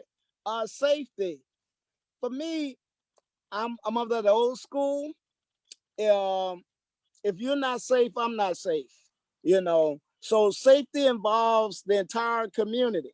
I can't be safe unless you're safe. Even in my home, if I know you're not safe, I'm not safe. And I think as we go into the safety, we have to broaden out our net, that it covers more people. Safety can also be when you see an injustice done uh, to another trans person, especially a trans woman, and you out and they're not clocking you. They think you're a regular cis man and they saying all sorts of crazy stuff about your sister. Safety for me is to speak up for my sister, not let you beat her down and act like, well, I'm not with them. So she's not safe in that space. I'm not safe because I know if they knew my truth, I wouldn't be any more safer than she is. And safety, again, is that we have to begin to really broaden our horizon when it comes to safety of humankind. You know, for example, what I'm talking about, I see it. I go somewhere and there's a little guy and he's about maybe 4'2", and he's cis man and he's about 4'2" and he weighs about 90 pounds. And everybody's picking on him, you know, because he's not man enough. It's my job for him to stop, because I know somewhere out there, I got a little trans brother that's about 4 feet tall and weigh about 110 pounds. And they don't care one way or the other. They have their own stereotype of what a man is, and they bully and mistreat. So we can't let them just bully and mistreat someone else because they cis. You have to stand up regardless whether they cis or trans or bi or whatever, because that person is you. That's it. Sherry Pop, thank you. Thank you so much. Yes, I felt that too, Ori. I'm coming to you. Safety. What does safety look like for us? Uh, what everyone said so far. I mean, you know, I think it was, you know, James Baldwin, you know, who said to be a Negro in this country and relatively conscious is to be in rage, right? Almost all the time. And when we think about Black identity politics, and Sasha touched on this a lot, and just how we've all subscribed to this very patriarchal system, and how we interact with each other, how we interact with family, whether it be conscious or subconscious. And I think if we just talk about the word safety, right? At the very root of that is compassion and empathy. Compassion and empathy. And if we truly have compassion and empathy for each other, then I think that helps. You know, a lot of people touched on allow people to walk their own journey, and to live their truth, and to walk whatever their narrative is, whatever their life purpose is in regard to that. But what I see and what I've experienced and what I see in the world every day, um, is that, you know, from this place of uh, I, right, and not from this place of we. So, and I think that really comes from, do we really have compassion and empathy for our brothers and for our sisters and for each other in our community and how we identify? Um, and I really think it's about not just redefining masculinity. I think it's about breaking down the whole gender system and throwing it out altogether, right? So there's a lot of talk about toxic masculinity, and of course that exists, and and a lot of us here do work around that. Um, but I think it's in all facets of when we just think about gender altogether. So we have to sort of like restructure this whole system and throw it out. I remember at the beginning of my journey, I said, what happened uh, if we really lived and we walked in a world where we were unaware of our body, of our private parts, of our genitalia, right? How would we treat each other? How would we love on each other if there is no awareness of that, right? So sometimes we get stuck really at that physical, and then that defines everything else, or we make assumptions just based on that. So I really think just at a basic, right? Even before all of those things, it's just compassion and empathy for one another. Ashe, thank you for that.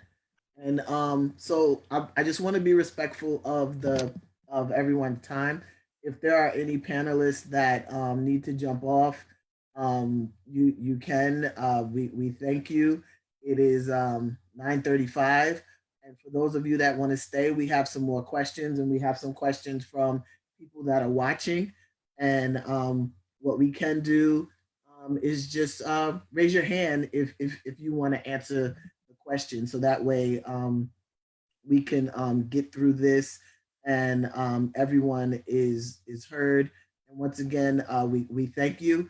And everyone's bio is on my Facebook page with the announcement. I also shared it on Imani's page with everyone's bio. And if you would like to get in touch with anyone, we can get in touch on social media.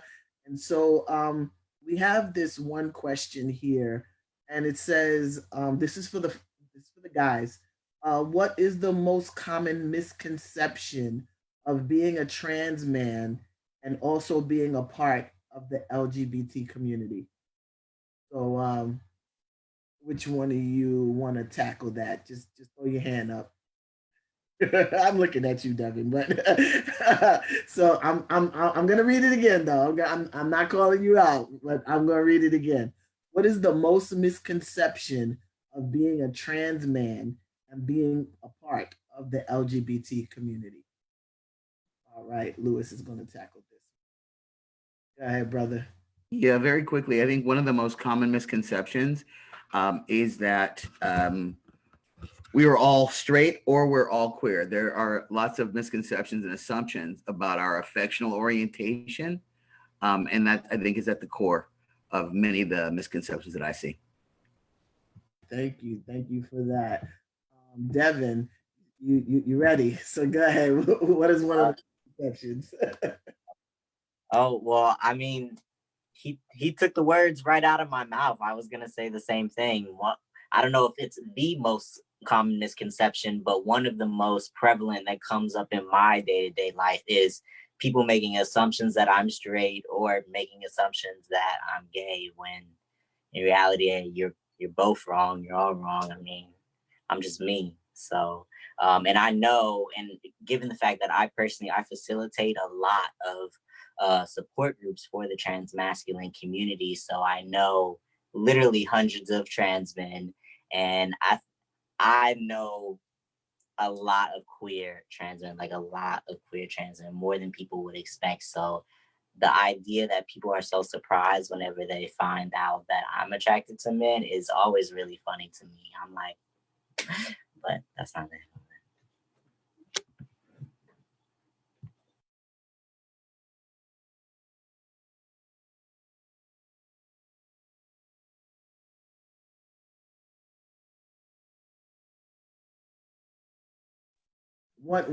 I'm sorry. One of the misconceptions of you know what, Eunice, you're gonna stop yelling at me, sir. Okay, I apologize. But for me is that all trans men have to be aggressive and hard, and um, you don't, right? You just have to be you, whatever you looks like for you. Like Eunice said earlier that he's a crier. It's fine. It's fine to cry. You know, that whole misconception of boys don't cry, men don't cry. You have to, show up, with your chest out, arms back. You don't have to. It's okay to breathe. It's okay to just let it all out and just be you. You do not have to live up to what your father and your brother and them said. And you have to be hard. You don't. You don't. Whatever makes you comfortable is for you, right? And that's the misconception. And also the whole facial hair thing, right? Um, I don't want it. Okay. It itches, it burns on some days. And so not all trans men have facial hair, right? Okay. Not all trans men have deep voices. Okay. We come in all shapes, sizes. And yeah, I see you, Pop. I'm coming to you right now. Am I unmuted?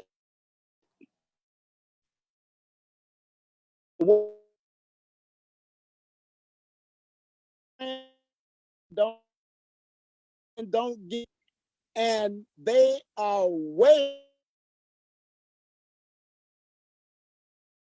transition, and some are having children after they transition. One partner says, "I'm sorry, brother, you got to have this baby," and that's a misconception. you know in fact, if you look at the word, woman is a man with a womb. So therefore we have the capacity, if we choose to, if we haven't had a hysterectomy. And they think that that is going to make you less than a man if you got a beard like yours and 9 months pregnant. And that has nothing to do with, that's a misconception. That's it. Thank you, sir.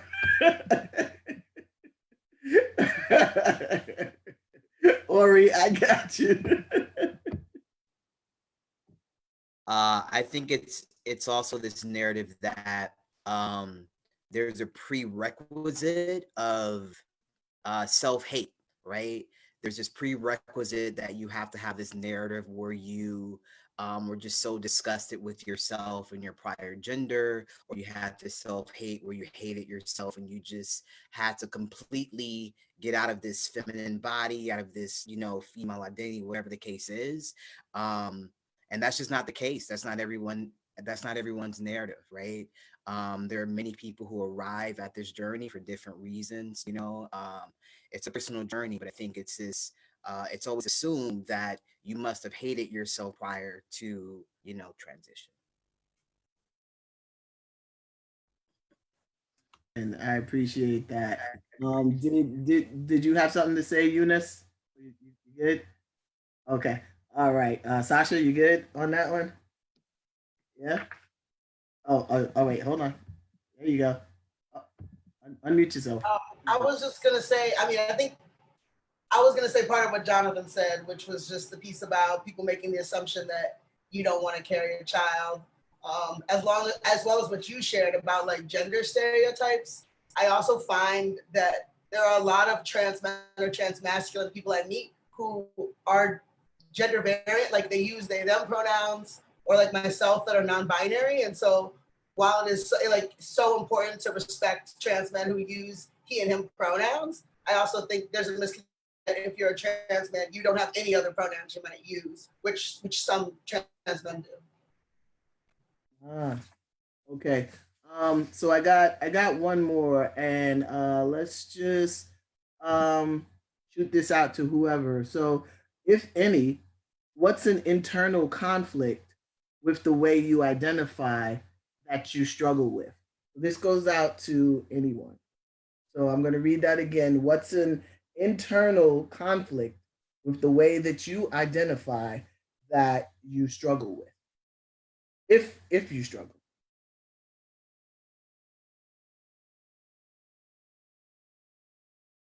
Oh, let's see here.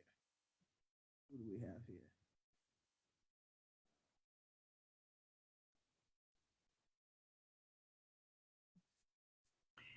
Can I be really truthful? Yep.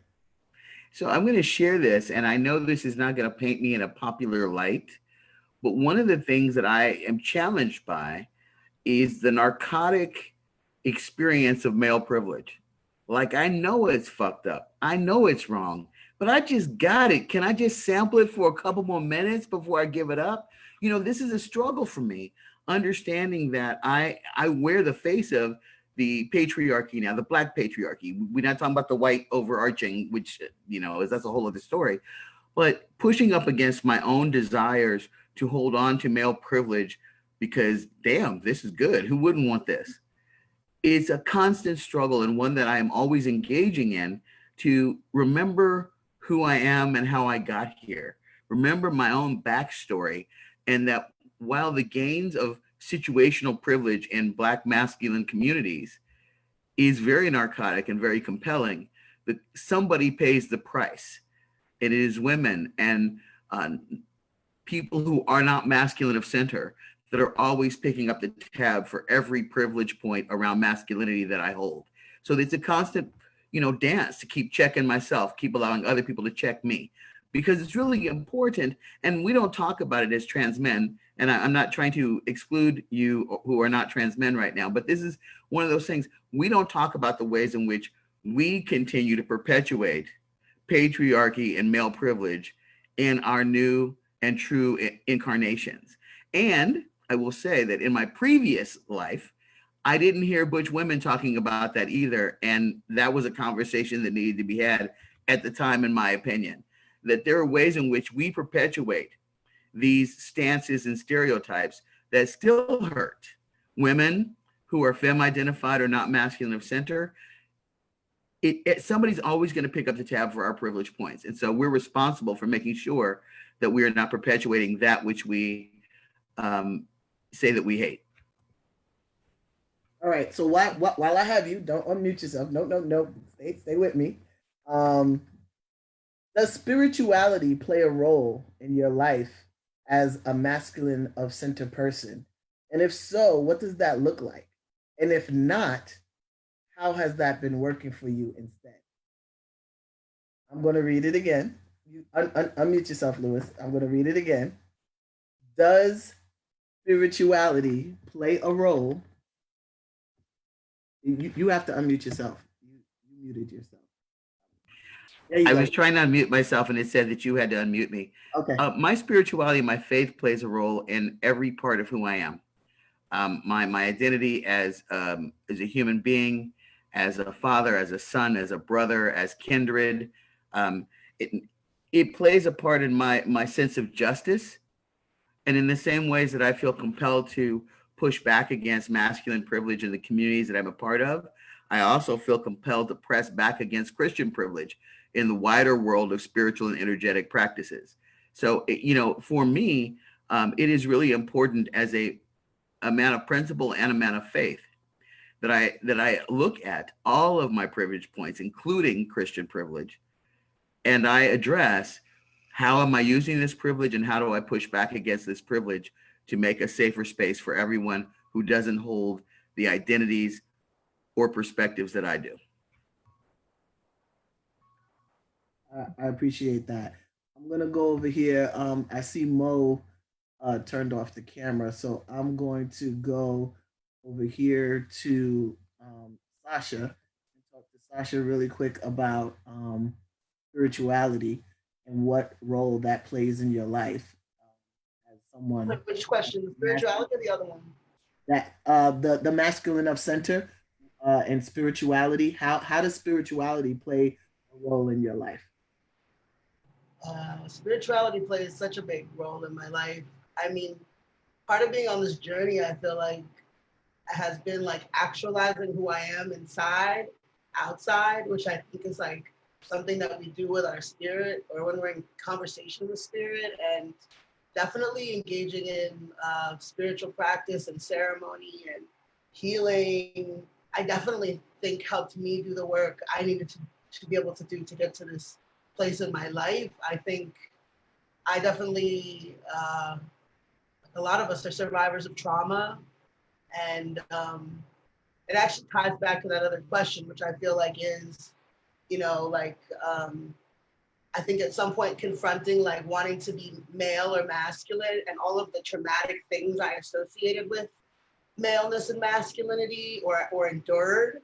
I feel like healing was a really big part. Spirituality was a really big part of understanding that those things don't have to define masculinity for me, that those things don't define masculine energy or spirit, and that I needed to engage in a lot of healing work myself so that I didn't feel like looking the way I wanted to look was going to mean that I was harmful to the world. And I do think spirit helped me do a lot of that work to also just be in like a balance with myself and my own energy in terms of like not raging or not like shutting down and feeling like I even have a right to take up space in the world. Ashe, thank you for sharing. Mo, thank you for coming back. So I'm gonna ask you, how does spirituality play a role in your life? So it's a grounding factor, right? I was raised in the church. I actually was raised Lutheran, and I fellowship different now, because I don't believe in going to any place that is going to preach that I'm not a child of God, right? Because I learned the Bible, right? I know the word, and I know that the word was used against us to keep us oppressed. And I know that the Bible has been manipulated by man a number of times to keep that. But the true word um, is that God is a loving God and my God, and how I see it. And I also am, and that's grounding for me, right? That's kept me.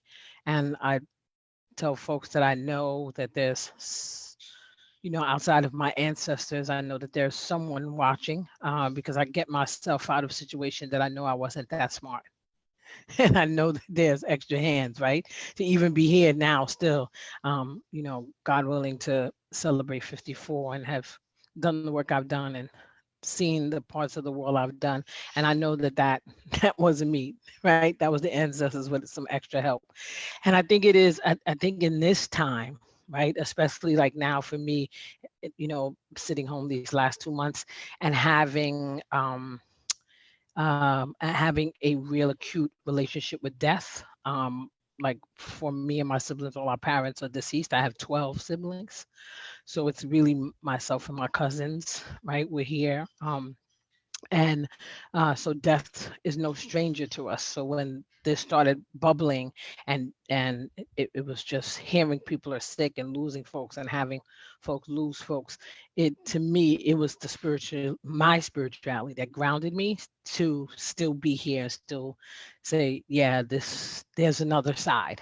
Like there's another side to the mountain. Like the mountain isn't just one side, and we're gonna get to the other side, and that there is a message in this, and really being aware of what the message was for me and what that meant. And part of that, it was, to me, I found was a return to my spirituality, because I had lost it a little ways, because sometimes when it's welded against you in difficult ways, you start to lose your way.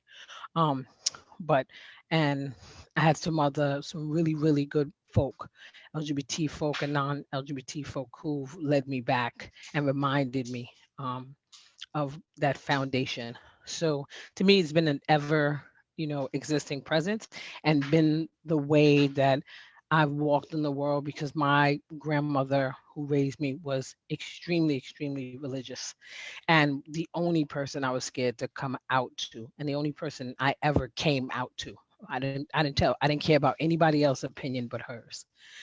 And some, and now people say, oh, you walk in the world so free. And I walk in the world free because that woman who, walked around and read her Bible nonstop, the minute I told her, she said, you are a child of God and you my child. And no one has ever been able to deter me from that day because that woman knew the word, right? Not some preacher's personal interpretation of the word, but the actual word.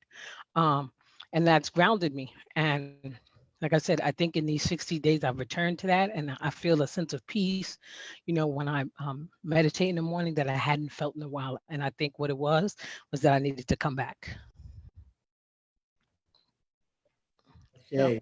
Yeah. Thank you for that. Thank you so much. So we're gonna open it up for Imani over here. We got you. So what does spirituality play in the role of your life? Okay, so here's the thing. So in my journey, of course, I'm a Yoruba priestess, and there is, we have spirit and we have the deities. And so one of the things that I am so happy that we're having this conversation, that we're opening this up, because I feel that one day after all of us are gone, but it's happening. I can see it happening gradually. There is going to be such a thing as people being attracted to other people's spirits, the soul. I think that I feel this, that gender is going to be less and less important, that it is going to be soul to soul. And I know in my own life, very often, I meet even cisgender masculine men who I have a connection with their soul, with their spirit. And so, but of course, I think the social constraints of what we're in currently is probably prohibits that going any further.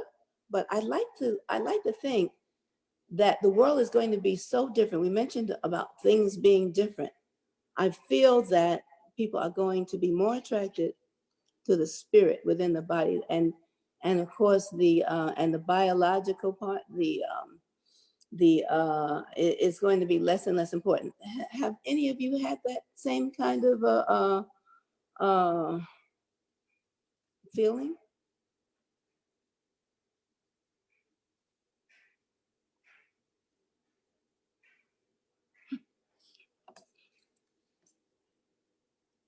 Yes. I mean, you don't have to unmute me for that. I mean, I think that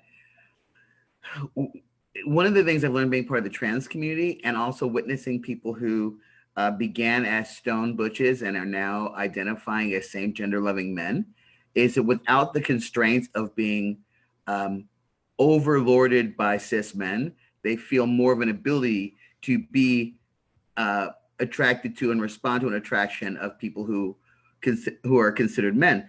I think that we're already there. I think the thing that I fear, though, and I'm reading some of the comments about kind of deconstructing all of gender, is that for some of us that do identify firmly in the binary, that means pushing us off a road that we helped build.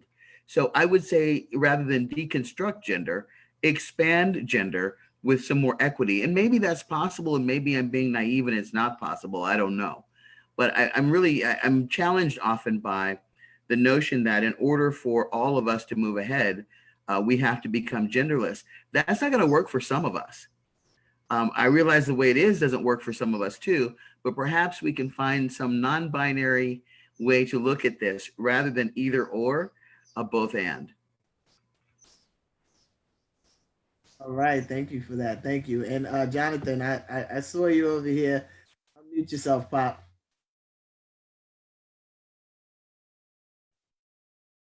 Can you get it?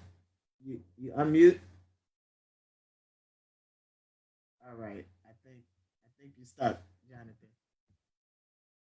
All right, so we're gonna close it out. It's almost 10 o'clock, but so there are a couple of more questions. I wanted to make sure everyone knew the questions. Someone asked, for those of you that participate in the ballroom, what are some things that folks would like to change uh, in the ballroom for the better? So I know Devin is a part of the ballroom, so I'm gonna unmute you there. And let me see, Lewis, you have participated. I've seen you on the floor every now and again at BTAC. But okay, all right. So ballroom, Devin, what is some of the things that folks would like to change in the ballroom for the better for the trans men? Oh boy. I was gonna try to stay quiet for this one. But it's a mouthful. I feel like even as someone who is a part of ballroom, I walk Transmen Realness for the House of Amazon. Leomi is my mother. Shout out to my mother. But I struggle with the category of realness as it is. And it's something that I've grappled with for a long time. I think that I recognize the history that it comes from. I recognize that it often realness comes from a position of safety. This is how we're able to move through the world.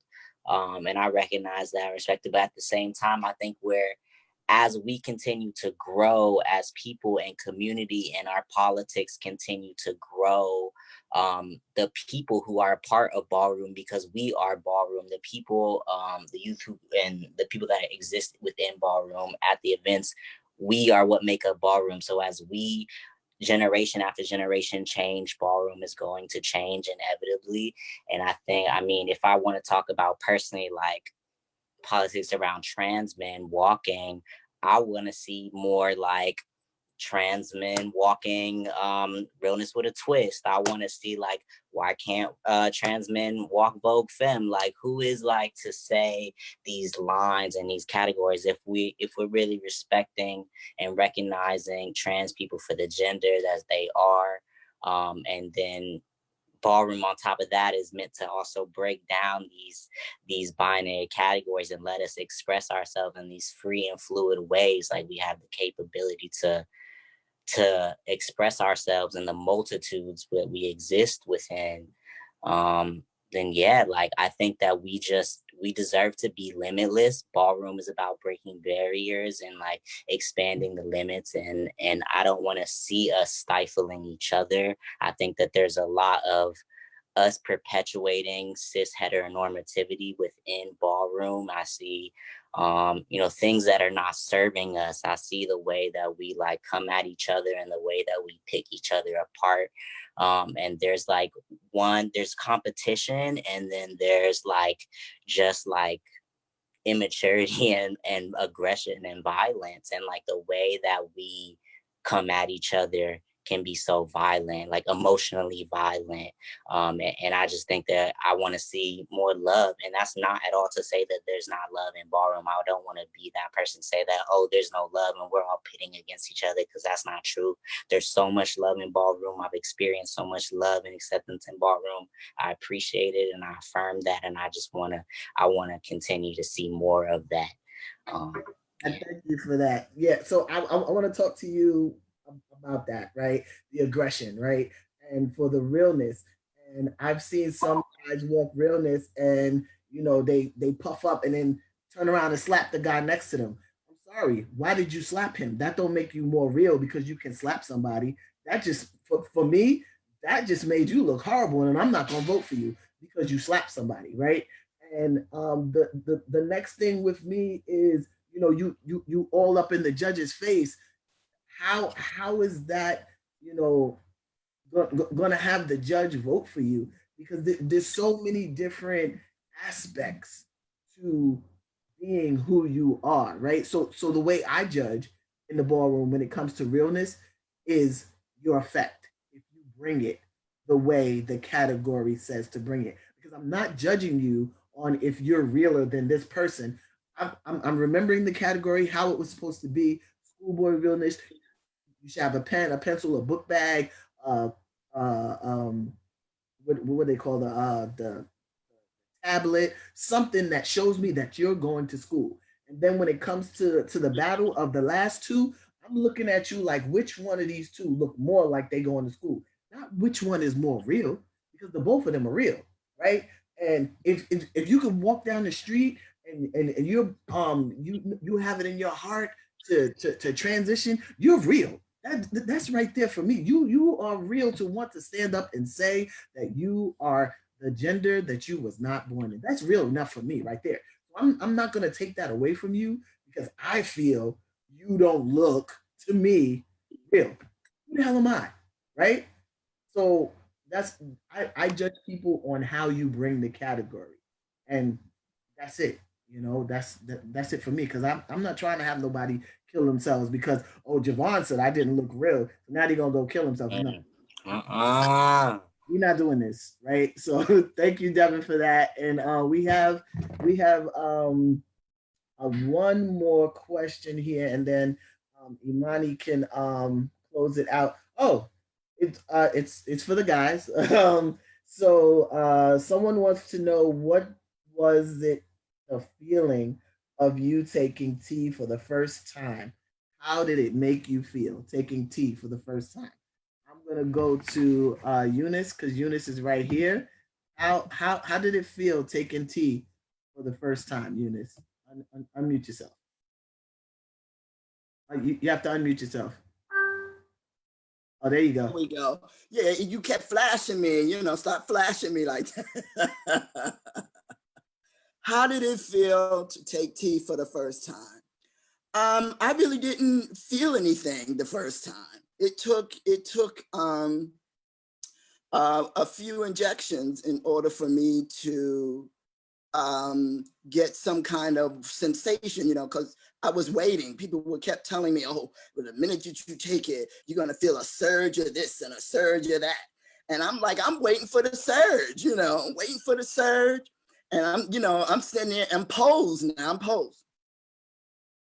I didn't feel no surge. I went the second time. I'm waiting for the surge. So I made the mistake of telling my doctor, you know what? Let's up it a little bit, okay? And I'll tell you the truth. When I got that surge, that so-called surge, I was very uncomfortable, very uncomfortable. My insides were all over the place and what have you. It wasn't a great feeling. So you have to be careful, about, what you're doing, and not always listen to other people. You have to know for yourself what it is, okay, and what you're supposed to feel. Really and truly, you don't really feel. For me, I didn't feel very much. They were saying, "Oh, I'm going to get so aggressive," and I'm already aggressive. My whole way of being is like out in your, not so much in your face, but 6 feet away, but in your face. You know what I mean? So I didn't really feel anything. It depends on the person. Transition is a very individualized thing. Yes. It really is. It's like people who smoke weed, right? You get some people who take one puff and they gone. They out for the night. You ain't gonna see them no more. And then you got people who smoke a whole bag and they're sitting there going, okay, I don't feel nothing just yet. And they done smoked the whole bag, right? I do know about that a little bit, yeah. Yeah, so it's a very individualized thing, so Thank there you. you go. Yeah. Thank you for sharing. I'm gonna go down the line. Ori, what does taking tea for the first time felt like for you? So I'll be kind of quick. A lot of you know my story, so my journey was different. So one, the beard you see here, I was pretty much born like that. Now, of course, I didn't come out the womb with like a full beard, but imagine. But was always a really, really hairy child, and I got teased for it when I was younger. I used to get actually called Harry and the Henderson. So of course, fast forward to my adult life, it ended up working out where like a blessing to have that now, right? Then I also went the route of having voice surgery. So for me, when I actually got to the point of like actually first sort of injection, it was just like needle, was worried about the needle, really, is what I was worried about. And I had waited so long, years, because for me, already been kind of muscular and having the facial hair and the body hair and having the surgery already as far as the voice. I had already had my top surgery too. So at that point, it was only a decision that I came to just for my cycle, really. Because I was already masculized in the way that I wanted to be, just naturally. So yeah, it took years to get there because I felt like I wouldn't get any sort of advantage because all the things I wanted for myself, my personal self, I already had.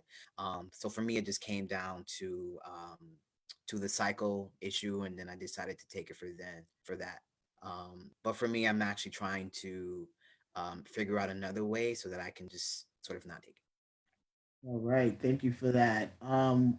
We're gonna keep going down the line here, Lewis. Your first shot, how was that for you? So I want to say my first shot, I didn't feel a surge, but after my first shot, my period stopped, and so I was euphoric, and I was like, whatever that was, I'm there for that because that was it. The other thing I want to say that I noticed in the first couple of months was, man, I was smelling very mannish, like my sweat and urine and all those things. I was like, oh God, is that me? That's awful.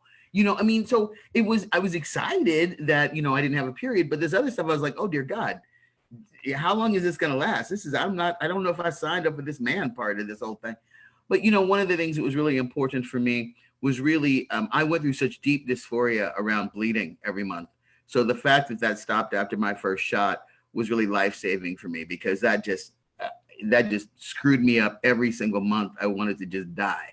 So it doesn't stop for everyone after your first shot. I want to say that. I, like Ori, had the capacity to grow a full goatee before I started any hormonal enhancement. I had removed it for so long, so it didn't take any time for it to come back in. But, I didn't get super muscular. I didn't go from being, a fat dude to being, all lean and cut up and all that business. My feet grew, my neck grew, I stopped bleeding, and I started stinking. That was like the first 3 months. That's my story. I feel you, bro. I see you, Yunus. I'm gonna come back to you after I get to the other guys. Sasha, you're up. Unmute yourself. I have to go back. I was really blessed that my first shot, I had it at Mazzoni Center, and there was a trans woman working there at the time, and she gave me my first shot. This was almost 10 years ago. And she always told me that I should have a ritual when I take my shot, something that I do that is nice for myself. Because who knew you have to do that every week or 2 weeks and how ridiculous that gets. But it gets really overwhelming to stick yourself.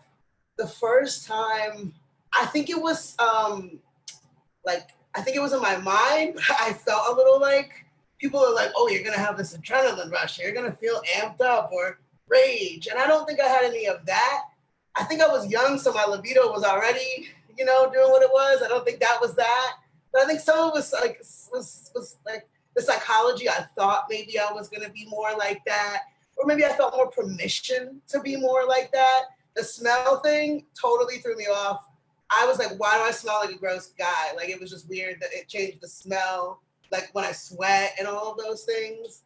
But the actual first shot, I think some of it was mental. Some of it is really physical, for sure.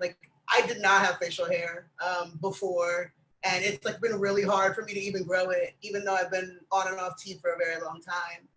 So I always thought everybody's gonna react to it really, really differently. But yeah. All right, thank you for sharing. I'm gonna go to Jonathon. So how was it taking your first shot?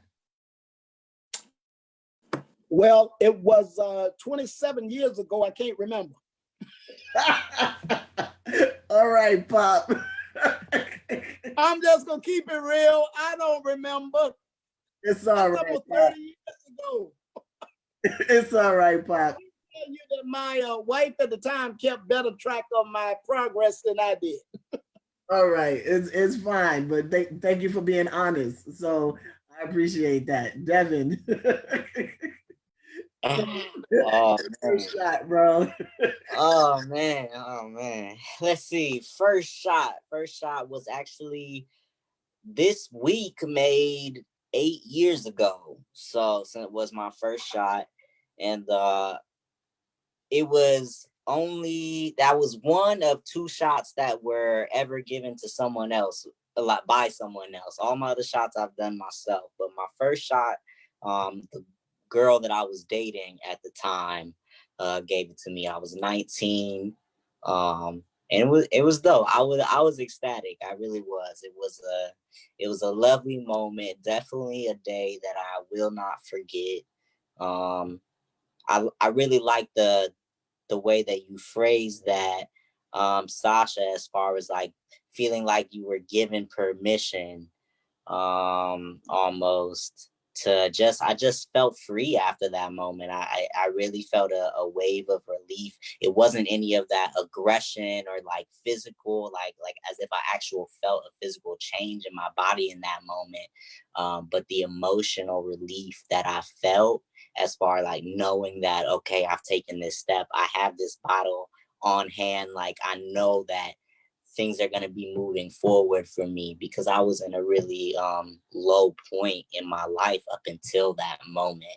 I was like in therapy a lot and just was like dealing with really deep depression, in and out of mental facilities. So it was mentally relieving.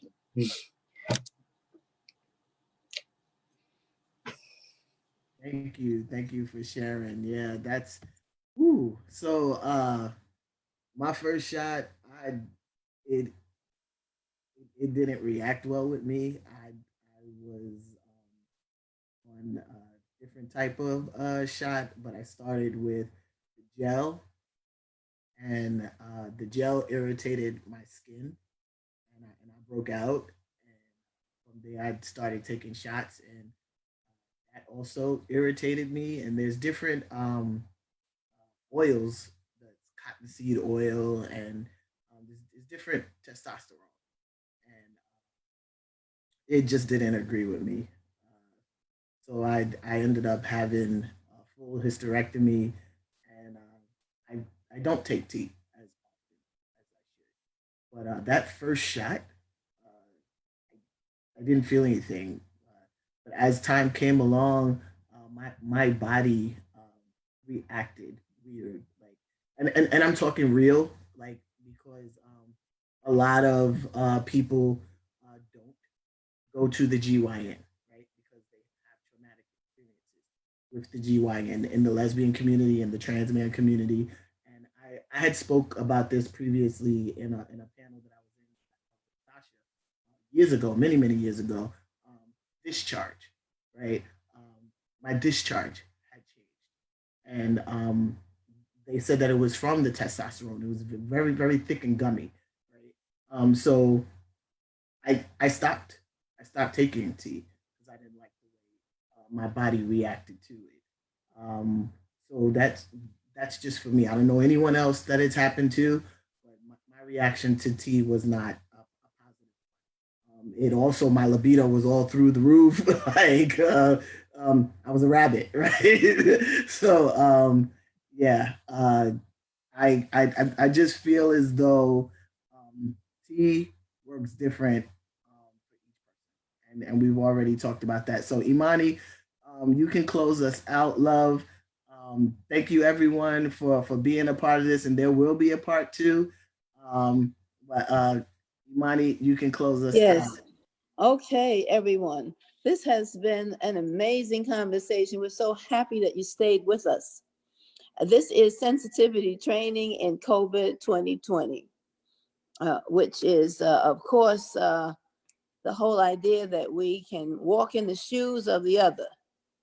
And at the end of the day, when the law enforcement pulls us over, they don't know the categories. They don't know the terms. They don't know whether we're masculine or center, butch, stud, AG, trans men. We're all going to get the same treatment. And if we pull together, if we keep our bodies close and our spirits close to one another, we stay in conversation, we will be able to not be wiped out. How about that? That's my closing, and we look forward to having, Sure. we look forward to being again together. Yes, amen. Yeah. Thank you. Thanks, everybody. Thank you. Good to yourselves, everyone.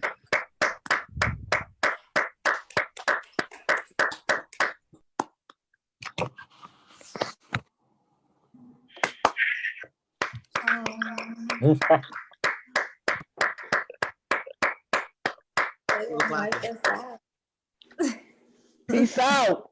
Okay. Have a Peace. great night. Good night, everyone. Beautiful. Thanks for sharing. Thank you. Thank you. Thank you, Imani. Thank you. Thank you. Okay. See you guys. Yunus, you still there? Yeah, I'm finally getting unmuted. I'm yelling at Good the- night, Jevon. Good night, Yunus. All right, everyone. Good to see you. Yeah, call her sister. Call her sister. Yeah. I was trying to say y'all all are so dope, man. It was a pleasure being on a call with y'all. Love y'all. Be safe out here, man. Yes, you too. COVID is real. too. Be safe. Be safe. Keep All doing right. your Yes, work. everybody be safe. Good to Thank see you, Sasha. I'm about to See hit you in the a end. long time, Ori. I'm about to hit the end button. Good night, everyone. Saccoh. I'm go. All right. That's right. Keep doing Sasha your is in the house. work. In the house.